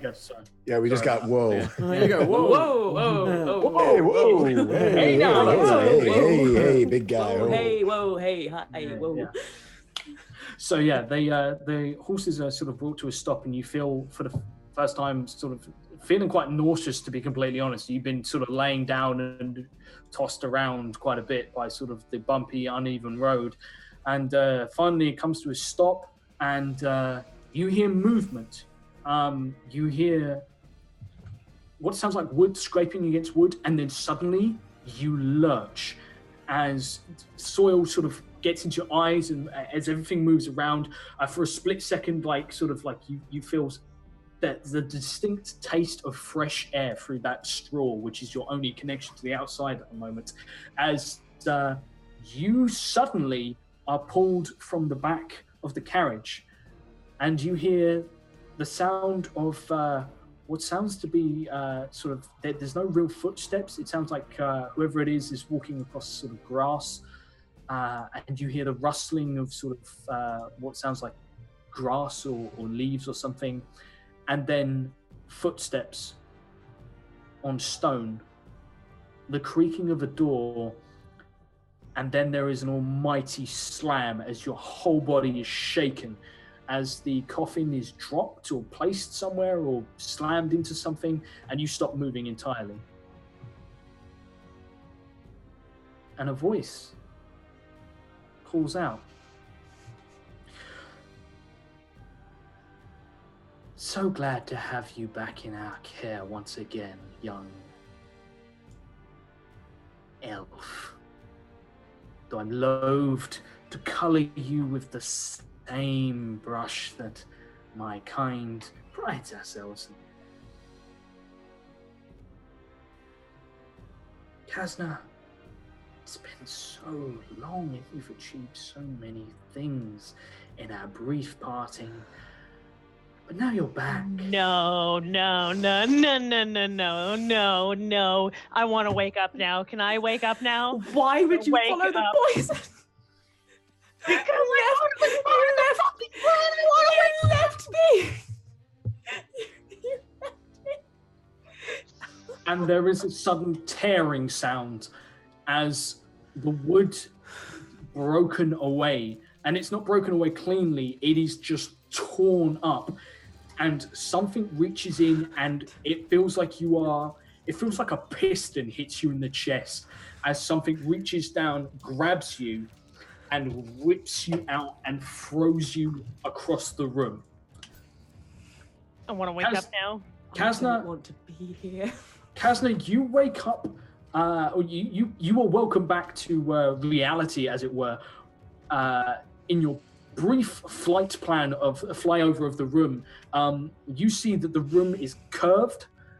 It seems to be made of stone, but like really sort of like, if you imagine like actual stones that have been carried and sort of placed in mortar. These aren't brick buildings, these aren't slab or anything like that. Whatever this is, it's quite small and ramshackle. But you fly across the room, and unfortunately it's not ramshackle enough to cave against your impact, and you hit the deck pretty fucking shaken and prone. Your weapon still unfortunately lying in the coffin, and you are sort of lying there in a heap on the floor. The thing that stands above you is big. It is rippling with muscle. It is dark green brown skinned, has vicious looking teeth that don't seem to quite fit in its jaw, and burning red eyes. And it has what looks to be a great axe that it is holding in one hand, and this axe just has like etches cut into it, like serrated pieces, segments cut out to give it almost a saw blade effect, and it just holds the edge of the sort of like, basically you feel the axe sort of clutch around your throat and just pin you there. And he snarls at you, and behind him you see a figure that you remember, wearing resplendent robes. Great. Good. My pleasure, as always. Who do you think this is, Kazna? Well. I personally believe this may be, I wouldn't, friend is a strong word. I'd say person I want to mutilate. Who, is it the guy that was in the cell, that took me to the cell, was a dick, and that's not who I thought it was sewage at all. all over me? Is it him, by any chance? Who did you think it was, Laura? Former commander from forever ago that we also had a tiff with. Oh, we have so many enemies. It's too hard to keep track. Laura Lanier, give yourself a cookie. Ah, fuck Oh this guy. no, it's Fuck this guy. Tavian Fuck this Crown. guy. Yep. Yes, that Yes. guy. That's somehow worse. It actually is. It actually. The High Elf commander who ordered you out in the vanguard in the final I battle. want to of the war wake up now, by the way. Please do. stands behind this orc. Either side of him stand two red-headed individuals, both seem male. One of whom has a dark longbow across his back. The other one who carries in his hand a blade that is probably, it's the length of sort of it looks like a longsword, but of the palest white. And both of them are sort of half crouched, smiling at you. They would be the twins, who were former companions of Gavin in that final fight. The two vampire twins. Oh my god. Such a bad news. Such a bad day. unconscious. Such a bad day. So bad. This is so bad. I thought this was part of the plan. What? We didn't even have a plan. We have no plan. We We have never had a plan. We climbed into coffee. We left the tavern and we lost I the thought plan. paralyzation poison so that we could pretend to be dead. I thought that was all part of the same kind of plan we were going with. No, No, No, that was- absolutely not. that was wrong. That's incorrect. that's not what happened. I was so confused. I was like, why That is didn't this even. on I didn't even consider you falling for it that way. I was just. Oh, thanks. Oh, in-flight snacks. That's what I thought too. We gotta pretend to be dead. We're in coffins. They put us in I thought- soils. Like, it's all part of the transportation movement I plan. didn't have much of a choice. I mean, I plead the fifth. so upset. I thought these people were trying to incite some sort of fake death, like Romeo and Juliet style, right? Like, I thought they would have that's told coffin. us beforehand that Yeah, they would that feed you too. poison. Kazna, as Yes, you lie on the Josh. floor, Tavian Crow, with his wonderfully long sort of elven blonde hair and simple black robes with elegant embellishment, looks to you from a good sort of 15 feet away from you. He doesn't get close. He stands just behind the twins, who look like attack dogs, essentially, as they crouch there. This orc that stands over you, you're pretty sure that's what it is, just holds you in place. And the door is still open, and in are carried coffins. They carry them in sort of 1, 2, 3, 4, 5, and they continue to start to come in as they begin to stack them sort of on the outskirts of the room, sort of in a circle around. But you will note that the largest one that was in the center of the room, which is now ripped half open, the one you were in with Gavin, is separate from the others. So how many coffins are in the room now? There's a steadily growing number. That's more than we came with. Okay. You didn't check the other carriages. Yeah. That's true. Well, we were kind of unconscious. Yeah. Thanks, Zune. I think there's not much I can I do. regret everything now, Gavin. I'm sorry. I'll never rules lawyer again. Oh my god. Look at you, Miss Meta Game. I hate rules. Oh. That's not true. I love rules. Tavian? Am I conscious? No, Tavian. Gavin is not conscious entirely. However, Gavin, you are pleasantly semi-aware of what is going on around you, Thank God. as you cannot react to it. Great. Oh, at least you can hear. I'm basically locked in, so I get to experience everything but can't move or do anything. That's like not my own personal nightmare at all. Yeah, and You being wanna know buried in what a coffin. My actual worst fear is being buried alive. So this is horrible, Josh. Yeah. Fuck you. Mine is like being stuck like in a sewer pipe with your like arms down to your side and you can't move. Sort of like God. watching that scene from Shawshank Redemption and getting stuck. That's like my nightmare. Mine's very specific. It's being the only one conscious Okay. while you're facing an old enemy. Anyway, we've got What are you Tavian's guys trying to like doing? try to monologue here and be a Why are villain. you telling him your greatest fears, you idiots? What are we doing wrong? This is episode 15, guys. He's already We played should it have out. learned better. Yeah, actually, this thing that he's doing is late for it's us. really triggering me, actually. This is the worst. Jeez, I hope this doesn't happen. Oh, I Holy really shit, hope we guys. don't get to go on holiday. That's my worst. fear. Yes, I hate going on cruises. They're I awful. hate Oh. Fine. It's fine. happiness. You're going Drinks- on holiday. Rum drinks with little umbrellas. Oh, They terrify me, Josh. Terrify. I have nightmares every night. Can't about sleep. Salsa and chips, carbs. Carbs You give guys- me nightmares. Pizza. friends.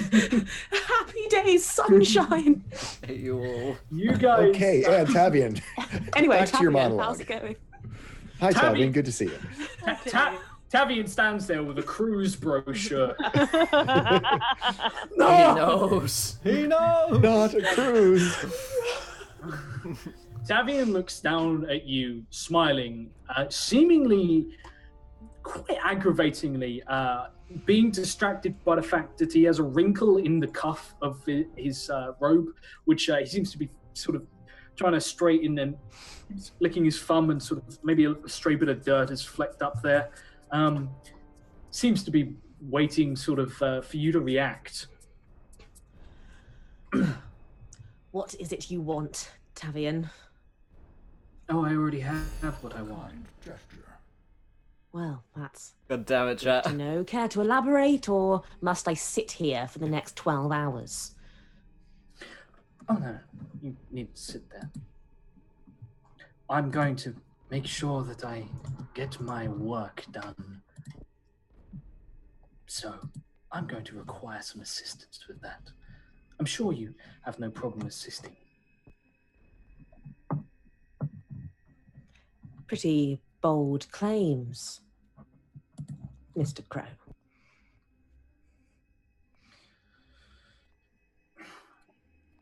let's not pretend that there isn't a hierarchy here. It's one you should be familiar with. You are beneath us as you always have been, and you shall remain there. Else, I'm afraid I will have the brute leave you be, and I'll allow other people to handle you. See, that's actually quite funny, Tavian, now I think about it, this hierarchy that you mentioned, because to me, what it sounds like is you're a little bitch and you're scared, so ever so scared that you can't face it yourself. This hierarchy you speak of, you're at the top. Congratulations, well done. I'm so proud. What are you going to do about it then? Or are you going to have your men do it for you? Are you so incapable that you can't do it yourself? That's a fair retort. And he walks across the room and stands beside a coffin and summons a burning, bright ball of energy into his hand and slowly lowers it to the coffin, holding it just above. How about I incinerate your sister and let you listen to her burn to death?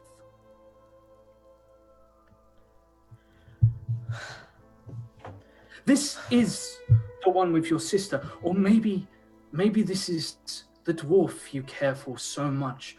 I might have to just systematically go around the room.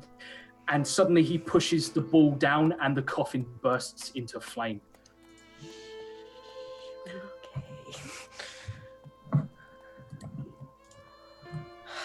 We have 15 coffins, Kazna. How long are you going to try my patience?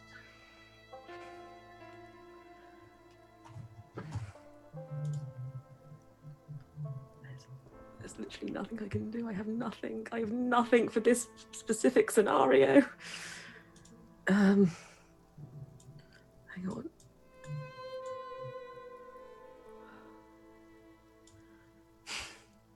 This assistance that you so desire.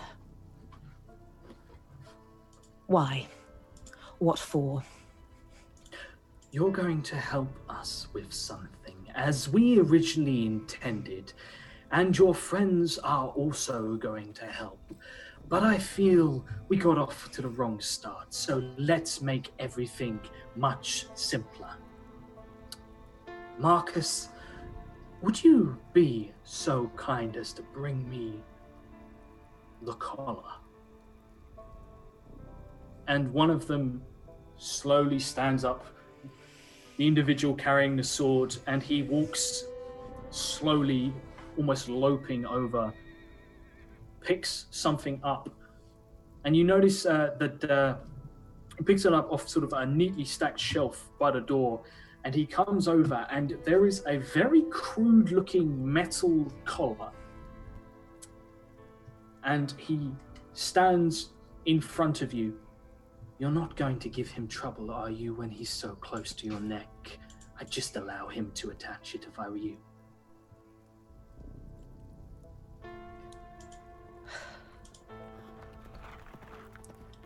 Very well.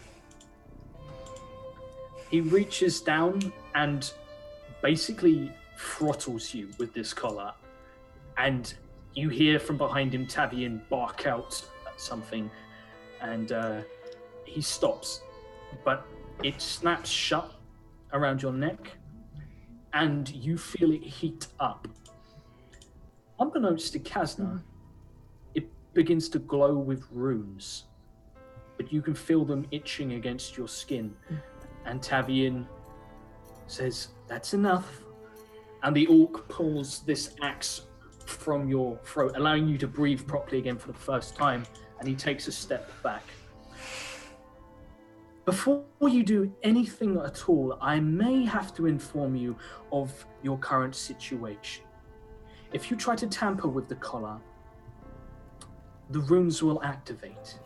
If I command them to, because I am displeased with your performance, the runes will activate.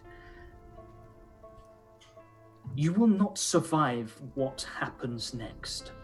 Are we completely crystal clear? Consider me quaking in my boots. Maybe you need a reminder.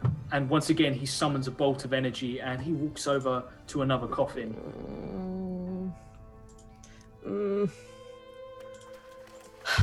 Very well. I'm yours, I suppose. He shudders.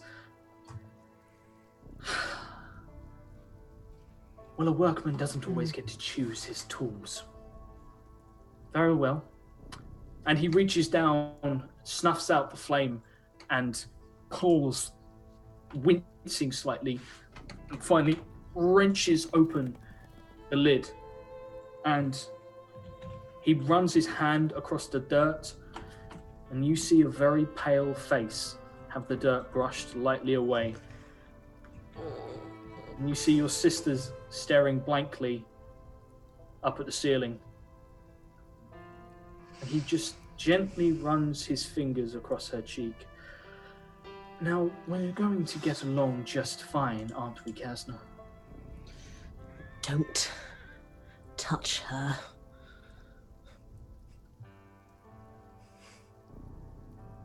Very well. I'll leave her with Marcus. Is that what you wanted? Why do you need them at all?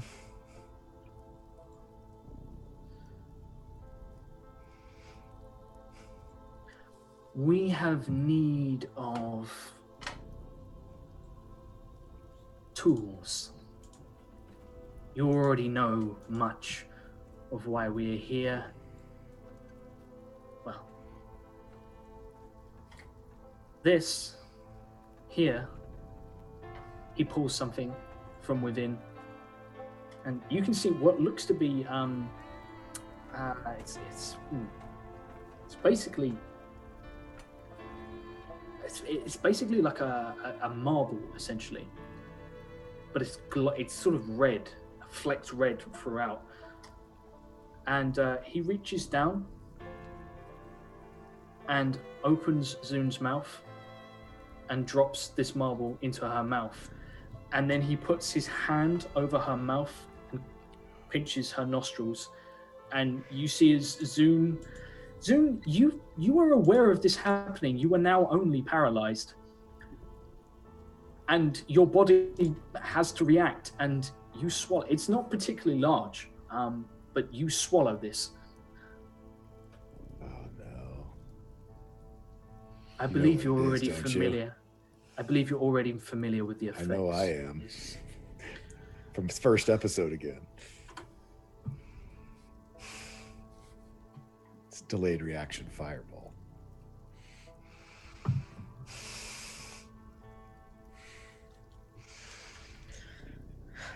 I believe you're already familiar with the effects of this substance. Perhaps. I believe you're currently keeping someone alive who had a small dose. Well, look who's done his research. You really thought that they'd betray us. You've simply financed most of our supplies. So kind of you. Oh, you are most welcome, Tavian. In fact, I'm sure you'll get your just rewards as soon as we're at Limor. And I'm sure you have no idea of what you speak. Now, we have work for you. And you see him nod to the orc who marches over, rips open another coffin, and reaches down and pulls up a fucking ugly dwarf and snaps this collar around his neck and then just lets go of him, and he sort of slams back, his skin sort of melted, unable to sort of concentrate on keeping up his illusory image at the moment. And another one is ripped open, and you see another individual, someone unfamiliar to you, but soaked in blood, have a collar snapped around their neck. And then they go round and they rip open every coffin and snap collars to them. The final person before they attend to Gavin, they tear it open and reach down and pull up an individual. She has brown hair. She has not palish skin, it's got leathery sort of brown sort of skin. Looks like she's done quite a few days out in the field, and snaps it on and drops her back. And yeah, then they go over, take the lid off, and Gavin, you watch as helplessly they snap this collar around your neck and you feel something burn into you. And then they reach down and they take your holy symbol from you. No. And he holds it up. Don't break it. Don't you dare. Would you like to describe your holy symbol? Yes. It's unbreakable. It's actually very simple. It's just a piece of circular iron that has copper sort of rays, that a circle of iron with copper rays that come out of it. It was once actually made and was much larger. It was made to be the handle, sort of the circular handle of a well that was broken in a town, and an old man came and asked to make it to try to help out the town so that they could help themselves. And thinking that Gavin would charge for it, Gavin did not. And turns out that person was St. Cuthbert himself, and it shrank down into his holy symbol, which is still just a basic iron wheel, but with these just copper, not even some particularly nice sort of rays that come out of it and St. Cuthbert's symbol. He holds it. He looks to the twins, who eye it, and he places it down, and you watch as both of them reach for it at the same time and sort of almost look like they both grip hold of it as if they both want it, and they both pull, and it warps and breaks, and both of them hold on to a piece. And you watch as Tavian doesn't notice this, but both of them look at the piece they're holding, look at the other one, and there's a little anger in their eyes, and both of them pocket one of the pieces.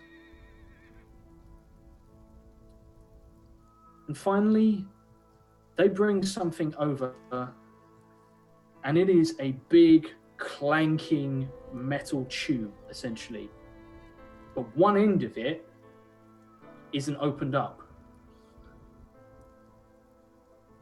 And they begin to slip it over Gavin's arm, snapping it in place. It is not entirely dissimilar to something that Zoom was recently familiar with, and he smiles and chuckles as the orc there's no sort of locking mechanism.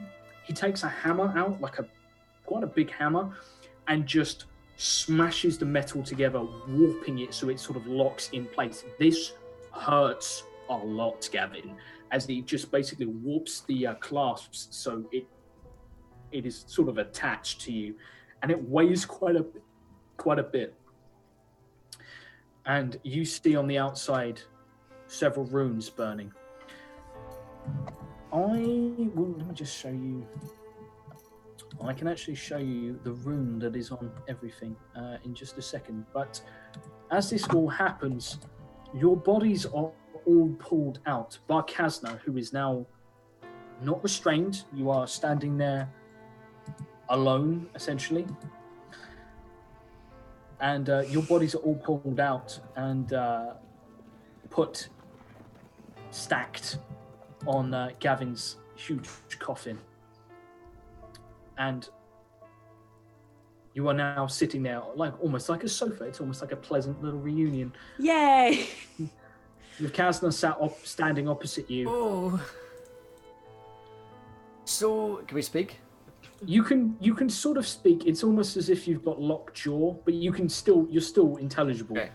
It would be difficult to spell cast at the moment, I will tell you that. Do we make it? Are we there? Was I able to recognize what he meant by "we've seen this effect before" when he put that thing into my mouth? Roll me just an intelligence check. On an 8, you probably know it's not good. Could I roll for seeing it happen? Yeah, absolutely. Roll me an intelligence. Can I force myself to throw up? How would you do that? That's a 9. Can't move yet, can I? I can only talk. Oh wait, No. do I get my nat 20 from the thing?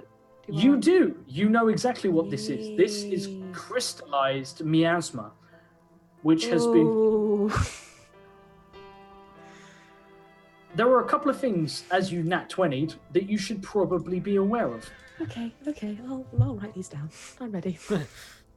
It isn't particularly stable. You would know that whatever it was, only a small amount on Gavin's face around his mouth set him off. This is in her. It's also small and looked fragile, which means there's a chance that if Zoom takes a serious punch, it could shatter within her.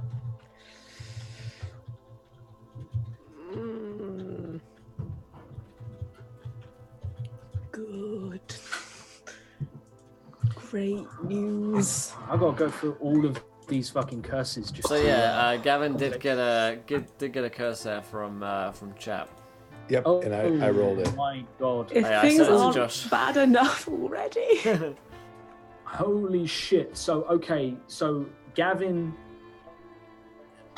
he basically decides that, you know what, fuck you. He doesn't like sort of this, sort of like he takes your holy symbol, hands it over to the twins, seemingly for safekeeping, who snap it in two. And then he reaches down and he just begins to warp you.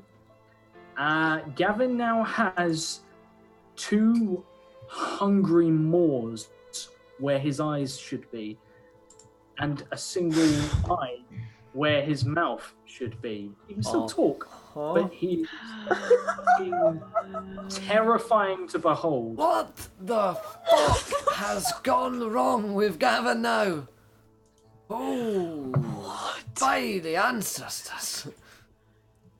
You've got a face where your eyes should be and an eye where your face should be. That's not normal. Oh, hey, Aureus. Wait, is Aureus here? Aureus is not. Oh, bye, Aureus. In my brain. Still hallucinating. Holy shit. Am I paralyzed? You are still paralyzed. This is yet. Actually, everyone can roll me a con save now to see sort of how much you've regained. Do I have to? Or- No, okay. because you Do would I just. have any form of inspiration? If my nat 20, can I leave? With my Nat net 20 for 20. Gavin. That's a legitimate nat 20. Yeah, indeed. What's that? We've got a 9. Gregor, give me a con save. That save is +3. Booyah. 20. Thank God. Finally 20. rolled one good. Yeah. You begin to sort of like feel you can move your fingertips, like you can flex your hands, and really sluggishly you can move your arms. But I mean, it feels like your arms are sort of like packed in something still, like that. You still feel like you're fully encased, packed in dirt. You can't really move your arms particularly well, or your legs. Everything. Your armor weighs so much right now. Yeah. That's bad. Zoom, you nat 20. You have regained some function.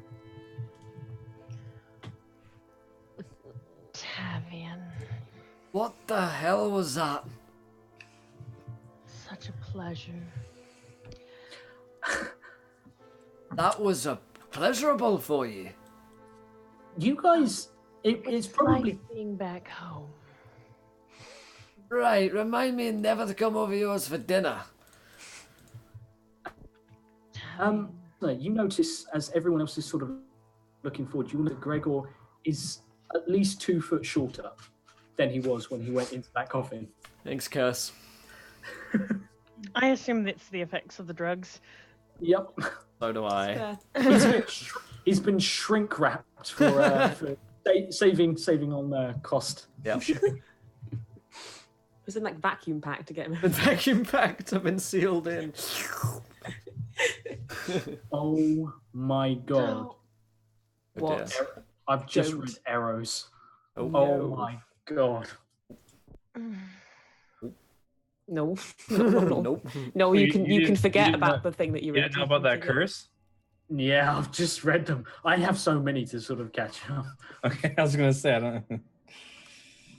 It's a bad one. I'm not okay. I'm just not okay anymore. I'm just not okay anymore. Okay. I want to quickly say in Dark Elven to my dear sister, do not make any sudden movements. It's going to be fine, sister. There You is worry too something much. inside of you, Zune. Oh, I know. I was partially awake when I was swallowing it. He makes the mistake of thinking that I care about my organs. Uh-huh. I feel like you should. I'm like, uh-huh. Classic bad guy mistake. Yeah, they always do that, don't they?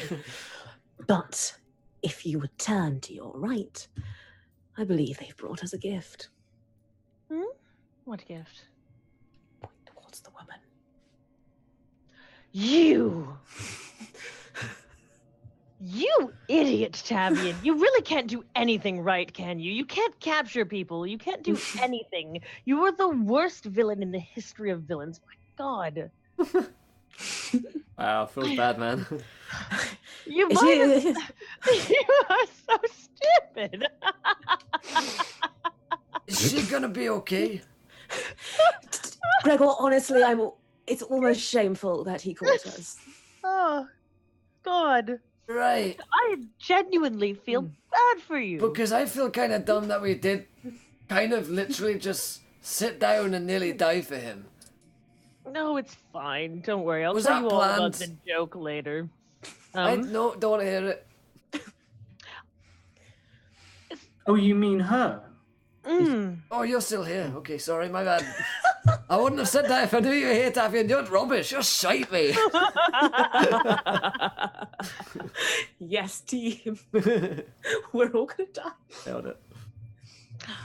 Tavian. So, please, I understand. You bound and gagged us, and now with the bad guy monologue, right? That's how it goes? Bad guy monologue? Oh, you've missed part of it already. It was Um, quite enticing. I'm sorry.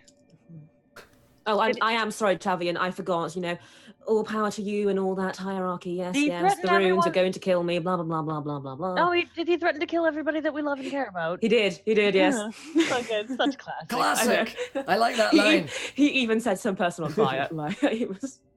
Oh, but Oh, he set me on fire. It was a first. whole thing. He almost did. Oh, that would Funny. be so I'll good. tell you later. It was a funny story.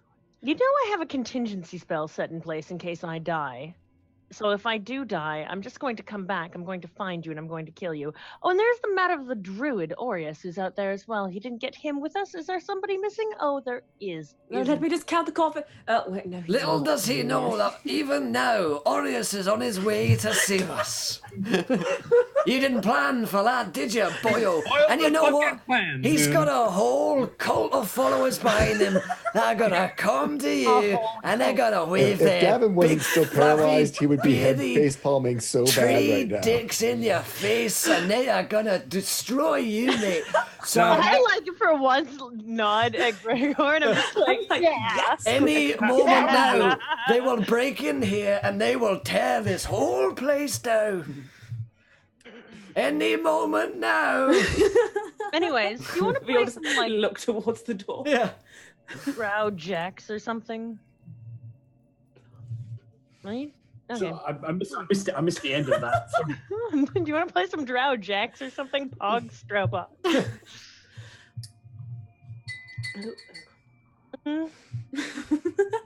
So Or we could take him where he wants to go. I'm sure that might be even more fun. Where would you want us to go then? I don't think Tavian could put together a brilliant plan on his own. So who are you working for? Aurak, cut off one of the Drow's hands. Oh, The let one it be that still has mine. both I only have one left. You might as well make it fun. Ooh, will the snake show up? The snake. Why don't you make it mine and see what happens, Precious? That cover hand, she's been asking for Can it. I roll an intimidation? To make it. Oh, hang on, can we just Wait, break how's that down that curse go again? sentence Don't you have for to a roll moment? like a 20 or something, or a thing The and a one who? player Up to- runs a up to 20 or Josh's side, really. something. Can we just break down the sentence that he just said? Can I roll intimidation to make this man cut off my hand? Well, Can I we don't all want. just I appreciate don't Just want zoom him things. to cut off, Kasna's hands because I she needs her appreciate hands to that. I fight, need them. So I can get by without them. So it's got to be me. So I'm going to don't know attempt to that. intimidate this person into cutting off my hand to save my sister. Cutting off your nose to Dallas. spite you, yeah. So, On an 18, the orc walks over to you and cuts off Zoon's hand. You owe me. I've got the next one to worry. I clap my fucking stumps together in defiance. Well done, Tavian. Well done. And Tavian walks over and then stops and looks down at the fact that sort of you had your hand cut off and seems that you seem to be fucking ecstatic about it. It's happened enough times that I don't care anymore, Tavian. Take the hand. You've He does missed a take the lot. hand. He picks it up Doesn't this hand choke people? and looks at it, It does. and his eyes slowly begin to go wide, and a smile begins to spread across his face, as he holds the smile hand, spreads across his hand. Holy shit, that'd be scary. and he says, "Thank you, Zoon. For what? What could you possibly be thanking me for? To tell Now you. I may no longer need your assistance." Good for you. I'd give you a thumbs up, but you know.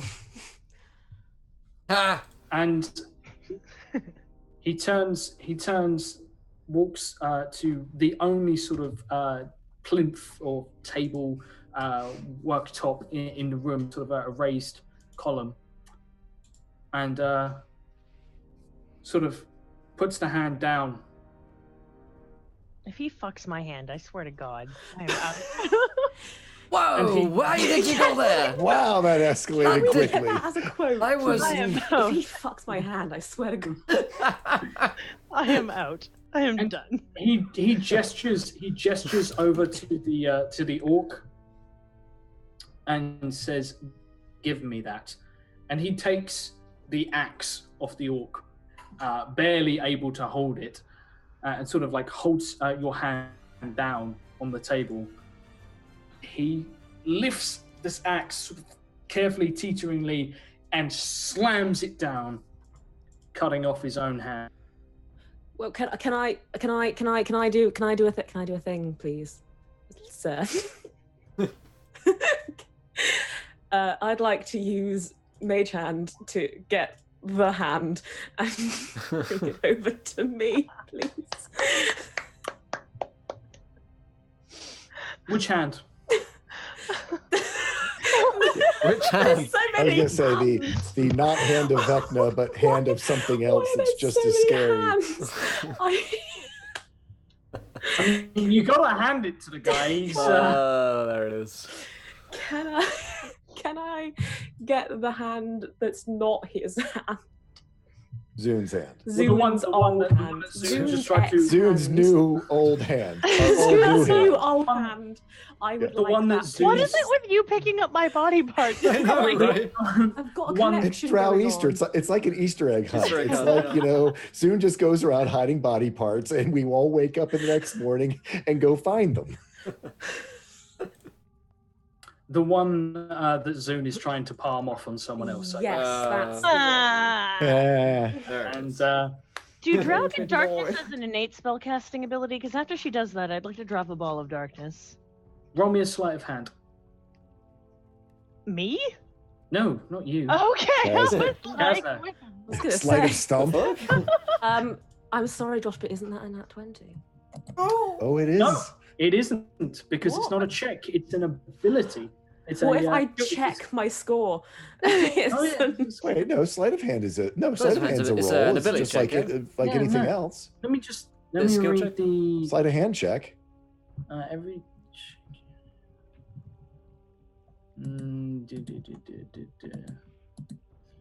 Three. I tell you what. You can roll I for am it. going. Yeah, I'm literally going to roll a 1d2 to say if it either here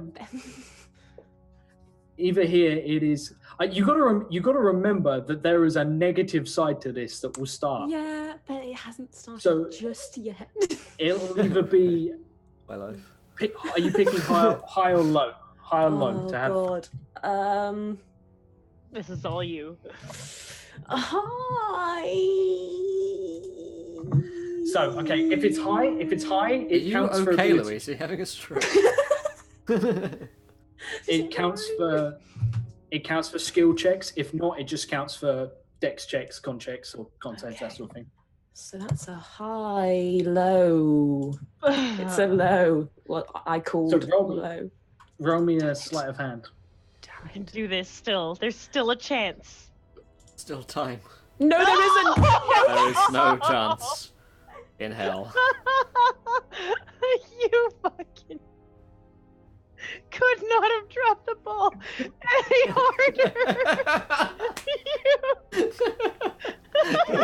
Literally couldn't have fucked it even more if you tried. Wow. I'd like to quit this campaign, please. I'd like to go live. I'd like to leave. You can roll a stealth check to get away. I gotta go, guys. Oh my God. god. So wait, do I have the hand though? You do not have the hand, as he sees your, because it's not invisible. It is a spectral hand that is you can see. So your hand comes out, and unfortunately, the hand isn't strong. It can only exert 5 pounds of pressure. How So heavy is this hand? No, it's because he No. grabs it back. he Oh. grabs your hand with his good hand, I'm gonna And- slap him with it. puts his The he's fuck is just that? holding it in place, and he puts his stump next to Zoom's old hand, and Why is this so suddenly tenses in agony as you watch as small tendons of shriveled black necrotic dead tissue suddenly latch out like hungry feelers and burrow their way into his flesh, drawing fresh blood, and begin to lock into place. And suddenly you have a vampire standing next to you, Kazna. That's fine. That's what I wanted all along. It's my plan all along. Get away from her. And slowly you watch as his fingers begin to twitch and flex. So Aureus, you are currently in the tavern. You come Teasing. into Aureus, you come into the final room. The room is a little more chaotic. For starters, there is fire damage, burn damage, in the center of the room, and you notice that it is burnt. The other side of the door has been sort of charred quite badly. The table in the room is quite badly charred as well, kind of burnt in places. And there is there is just a quite a small, tidy display of chaos. The bed itself, the sheets have caught fire, so is the straw that was underneath. The hearth itself has sort of been knocked. The cooking pot, or the small little cooking pot that you get for sort of boiling water in and what have you, has been knocked over. But in a corner of the room, there is a small pile of rags.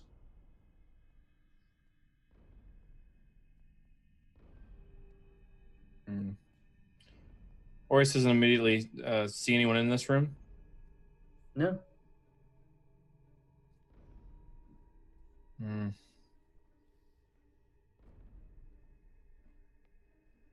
Orius not seeing any not seeing any immediate danger. Would make a short still invisible, would say, hello, is anyone here? There's no response. Orius would then just turn around and head to inform Clay. So you leave the room. Yeah. And you head downstairs and make your way back. And when you find yourself back in the forge, Clay seems to be napping. He looks like he's pretty tuckered out. The sword is just laying discarded on the floor next to him. You see his chest sort of heaving slowly. And a thin trail of blood is sort of seeping from between his lips. But he doesn't seem aware of your presence as you walk in. Can I make a medicine check to see if Clay's dying? Yeah. General understanding of his health. On a 15, he's definitely probably dying, yes. Orius would say, Clay, you're He dying. suddenly reaches out, grabs the great sword, but he grabs for it, but he just knocks it further out of reach and looks sort of wide-eyed at you, and then nods slowly and just, I've kind of got the picture there. Is that bear thing still in the room? It is, but it's a lot fainter than it was before.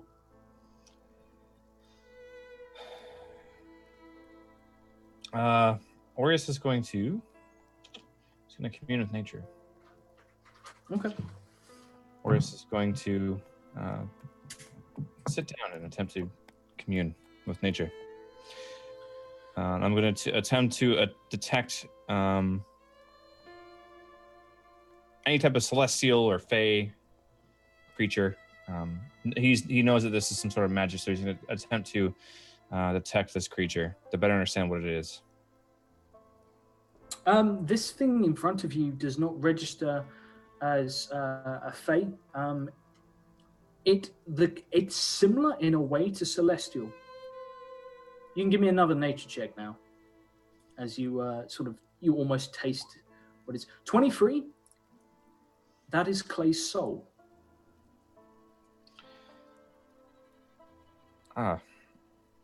Clay, I can see your essence.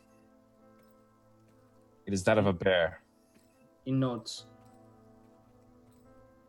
It is the way of my people. Well, half of my people. The other half are pointy-eared pricks like you. Yes, sometimes forget I'm an elf. Yes, I truly forget sometimes I'm an elf, but I assure you I'm nothing like the elves of this world. Relax. I grew up around them. You're not anything like the other elves of this world. No. Nothing like that I traveled with. Speaking of which, do you know where they went as a part of our deal? Oh, yes, our deal. I traveled upstairs, and I saw no one up there. No sign of your wife. There was a lot of blood in all the rooms. Was there anyone in particular that was supposed to be up there other than your wife? He looks at you for a long, hard moment. No. Were there... How many are dead? There were no bodies. They were Shit. signs of bodies. I'm expert in tracking. There were footprints. Perhaps whatever attacked us has raised them from the dead, much like this necromancer I've traveled with. I'm unfamiliar with these magics.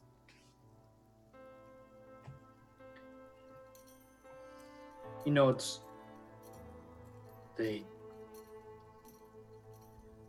Those things, and he sort of gestures to the fire where you can still smell burning flesh that's sort of like almost the fumes of which are filling the room. The vampires. What Orius know what a vampire is? You've met vampires. Yeah, I was gonna say I would. Are they like the creatures that were with Gavin? Forgive me, I am. Like I said, I was raised mostly in the Fey realm and in isolation. I doubt it. They don't generally get along with holy folk.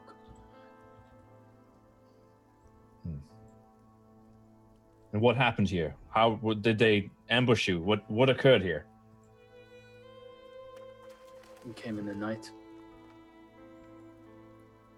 There was a lot of them. But 2 of them faster than anything I've ever seen before. I think it was 2. Crossed swords with one of them, and then something hit me in the back. Like a hammer. But he wasn't there. There was nobody there. And he points sort of to the chaos that's reigned around the room, and on the floor there is something that looks like a rod. That was what was in my back. Orius would inspect this. It is a broken arrow shaft. It is at least twice as thick as any normal arrow shaft you've ever seen, and it appears to either be burnt charcoal black or painted black, or it actually looks, if you look at the end, it looks like the whole arrow shaft has been burnt. And it has red feathers that look like they've been dyed red. I don't think I've ever seen an arrow like this before. You said there was 2 that were very fast. Yeah. Or maybe it was 1 and he could make more of himself. Are they responsible for the others? Where did they go? Oh shit. I almost forgot. You weren't here. No, I went to You go know, try to Gavin find out what was going on with Gavin. Gavin said something about the deal he'd cut with someone in town. The brothel. They were meeting there. There was a convoy that was leaving. Didn't say much else. They met at the brothel. I just came from the brothel. They weren't there. Then they must have already left. Don't know where they were going. Just know it was to hunt someone down. Yes, Gavin spoke with me a bit about this to find some path or some way into Zamora.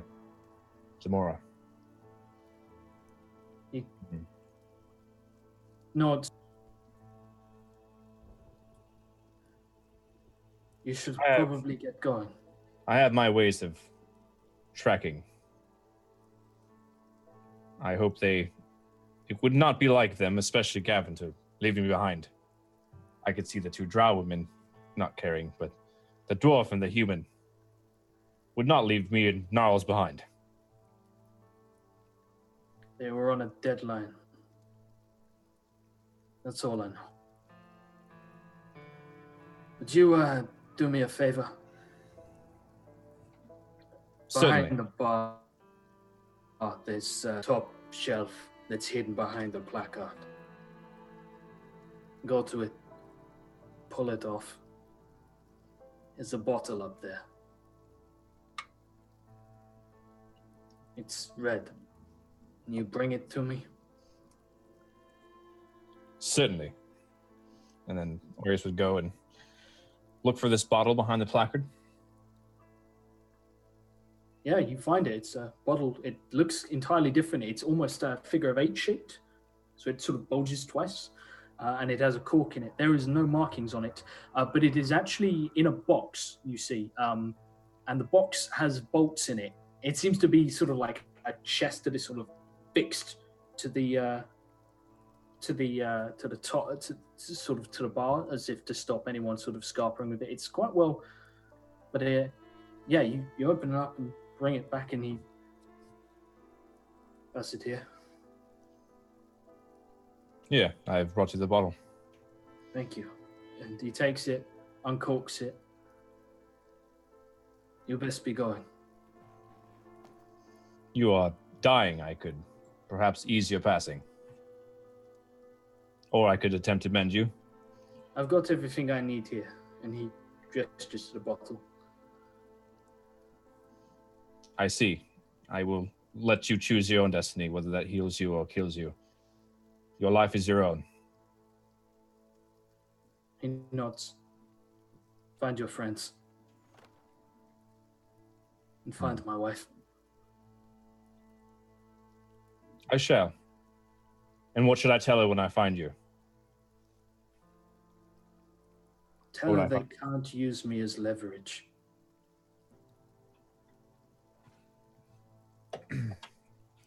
As leverage. Strange, but very well. And he leans back and he sniffs the bottle, sighs, and then he hurls it into the forge. And the alchemist fire cracks open and like wildfire begins to spread across the forge. You need to be going. Because nobody is going to take my fucking bar from me, dead or not.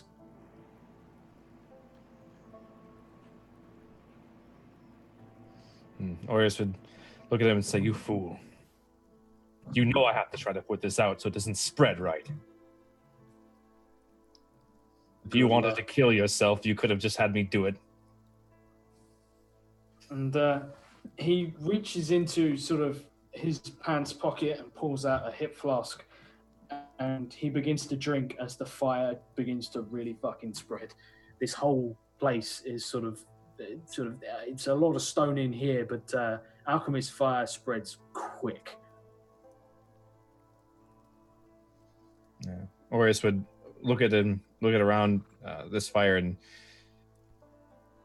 perceive that it's too great, and he would turn to leave. There is a pail of water by the sort of for when you basically for cooling steel, but that's about the only sort of thing you could use to put it out. Orius knows is there a body of water nearby? No. Orius would just begin to leave. You would know that the wall that it is currently the fire is crawling up, though the other side is the bar, which means all of the bottles of liquor are on the other side of the bar. Yeah, Orius is just going to leave. There's too much fire here. He's not that stupid. He knows he needs to put the fire out and quench it, but he doesn't have the resources here. Clay sits and drinks. And the bar catches fire quickly, and almost the second you're out, there is a small explosion, and the entire entranceway, the place where you guys have sat and drank, just erupts in flames as all the various different glorious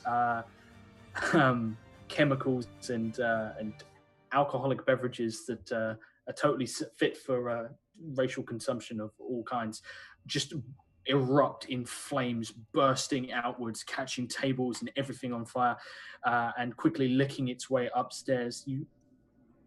Everything kind of burning. As Aureus, you head outside to find that Niles has returned and is now standing quite some way back. As people are gathering, looking at the bar in panic, but no one seems to have anything. No, there's no water supplies really. The nearest well is very far away, as the whole bar starts to be consumed. Aureus, was there any buildings nearby this building? No, it's set back. There's a clearing of at least 20 foot around it. There's a stable, but you don't hear any horses screaming or anything like that. No horses panicking. Aureus, in accordance with Sylvanus's law, would stay there and watch it burn to ensure that the fire wouldn't spread. You watch, and it burns for quite some time. There's a lot to burn there. And you note that there are certain parts of the building that will remain, the stone foundations in places, just bits like that, but most of it just erupts, and you see the ceiling cave in places. This place is gone. Aureus watches in sadness as he's unable to do anything for the fire and Clay dying, kind of staring into the fire, remembering the time that he himself conjured fire to murder innocents. But alas, there's nothing he can do. Niles lays down a branch near you. There is nothing left for us to do here. I have spoken to my brothers. Do we leave now? Yes, we must stop back at the grove first, but we will commune with nature to find our companions and travel south. He leads you away, carrying you as you are silhouetted by flame. You don't see the single figure that walks out of the bar. We're going to end it there, guys. So thank you guys for joining us. I know we overran an ever so slight amount because of much tomfoolery and other such. But yeah, thank you guys for tuning in for another wonderful episode of The Long March. Mm-hmm. You guys just like slip that one in there, do you? you guys were hiding on the easy level. You've been like doing the farming of XP and shit. Welcome to how things are going to be from now on. Yay, they're worse. Again. I'm not talking to you for a week. Well, disappointed that Aureus wasn't haunted by a penguin constantly squawking. That's true.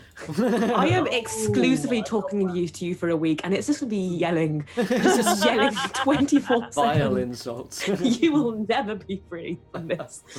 Oh, man. Well, thank you guys for coming along and watching today. Hopefully you all enjoyed tonight's episode. Thank you again to everybody who donated and affected our show, everybody who cursed us, everyone who came along and followed.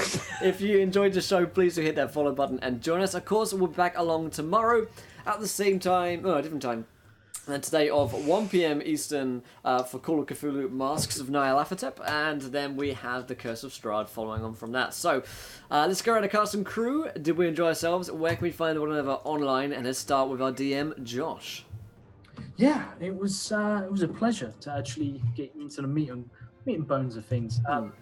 How do you all feel about some of the decisions you made right at the beginning, like in character creation? We all good with that still? Fantastic to hear. Nothing could possibly come back and bite you in the ass. Yeah. No, it's wonderful to have you guys out, and it's interesting because it's nice to spend some more time with Aureus and see him sort of almost walking through the aftermath of the party actually fucking leaving. But it's there's some split knowledge there, which will be interesting, and also these curses I'm gonna have to sift through and bring them in fully to next week. But thank you guys for coming in. Thank you so much for your generosity. Fuck you to all the players, because you know. And you can find me on Mondays and Tuesdays right here doing the D&D. But also you can find me on Saturday, which we'll talk about at the end. And if you guys haven't checked out Turncloaks, what are you doing? Dude, guys. We Guys. You I may can't. also be able to find him on the side of a milk carton by the time we're done with him. And speaking of Milk. me out of a milk. Speaking of milk, Louise. You're going to hell. Remember, dairy is a part of a healthy nutritional diet. That's right. For more nutritional diet tips, you can follow me on Twitter at No More No Less, and here on Twitch at Accidental Legend. I'm here on Tuesdays. I'm over on Not So Speedruns on Thursdays at 8 p.m. EST, and I'm on my own channel often as well. And you can find me also in the Wonderquest podcast, which is absolutely fantastically amazing. We've got a new episode coming out tomorrow. So mark your calendars. There's also merch. There's shirts now. There's Wonderquest shirts, and they are dope as heck, and they are fly. And if you want to look fly as part of your nutritional diet, get a shirt. Part of your fly diet. Part of your fly diet, get a shirt. Get a shirt now. Also, Josh, I'm going to find you. Wow. And speaking of which, Laurelania.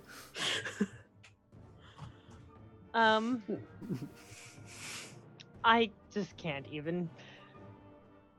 I would count on my hands how many times I've lost control.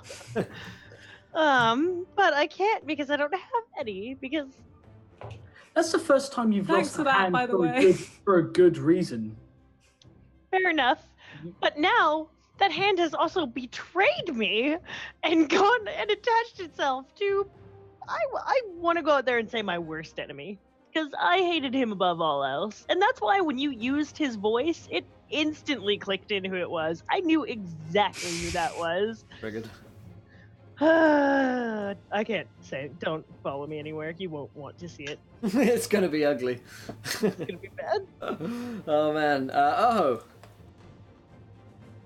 Self. Yeah. You can find me at Airho TV at both on Twitch and Twitter. Normally, I'm a professional player for HTC's Blizzard's Heroes of the Storm for their HTC League. We are in our off season now for the next 2.5 months or so, which means I'll be streaming everything. So no longer need 10 hours of practice, so a day. But so Orius had an interesting session today. Yeah. Kind of a lot of focus on him and how he kind of handles himself. So we'll see what goes on there. He's got a really interesting curse that he doesn't know about yet. But I don't know. It's so helpful. I don't know if you want me to tell everybody, but Yeah. Basically, I think it's every couple miles. Every 1 mile. There you go. Every 1 mile, my character moves 5 feet slower. So how Josh is going to put that into my character right now, I don't know. But presumably, I'm going to get so far to the point where I just can't move anymore, and something's going to have to move for me. And we are on a very long march. So. Wait, Yes. isn't Morty still at the tavern? He is. I was thinking maybe. Well, never mind. We'll find out next week. But yeah, that's me. All right. Tool School. Yeah, that was fun. Yeah, I'm paralyzed. S spells. Have mouths for eyes. Yeah, that eye for a happened. mouth. That happens as well. My holy symbol has been torn off my neck, Yeah. and my Can of the Raven Queen has been encased in a pipe with a rune on it. Mm-hmm. And yeah, Gavin's having a blast. Big deal. Best day Our ever. adopted son is also possibly dead somewhere. See, Who Orius knows? doesn't know about him out there, though. That's the thing. Like, No, that's the thing. He absolutely like doesn't player know. and Yeah. character. I know he's up there as a player, but as a character, no idea. Gavin came so close to telling you at one point as well, and we could have saved him. But now who knows where he is? That was bad. I'm sure you wrote it down somewhere, but I am interested about whatever crazy, weird, magical blood weapon that Kazna and I created. Yes, I forgot about that. Oh. I am super fucking excited about One good thing. Yay. that. It's like Sure, like I'm a sure. war. I'm sure it's not like cursed blood weapon or Oh anything. my god. If it is, I will use it to kill Josh. Why I will, did I I will just find a way to picture- meta kill him. I just pictured the blood weapon from Adventure Time where they killed the Curse, Right? Yeah. of course. Arrow, curse. was a curse that turned. Oh man. Okay. I didn't know how Gavin's eyes turned mouths. Yeah. Just kind of What happened. happened there? Like We were just kind of what did I sitting miss? around Yeah, talking, and then thanks, we Chad. It was a whole thing. It was a whole thing. Yeah. Don't worry about So it. yeah, we'll see what. I have some ideas. I have some thoughts to maybe thwart Josh and his nefarious plans, but he's the DM, so. I once again have no hands, so I'm about as useful as. Hey, you a- practice petamancy. Yep, I did. That's I did. that happened. And we all they will have these think that you hella can't fly cast collars. spells. And they don't know that. All right, guys, we No. gotta get off Yeah, Yeah, this. we gotta go. Okay. Goodbye. Thank Bye. you. Bye. Yeah, as we did the shell shocked cast of the last March. Everyone's so sad and shocked. Thank you guys so much for joining us today. We love the curses, my friends. We got tomorrow Call of Cthulhu back. Oh man, Call of Cthulhu and curses. Holy shit. Right about it. Curses in Call of Cthulhu. 1 p.m. Eastern for that. Thank you for joining us, and until next time, try not to roll too many nat ones. We want to be here, laughing and crying when you do. Good night, everybody. Goodbye. Yeah. Yeah. Uh, No.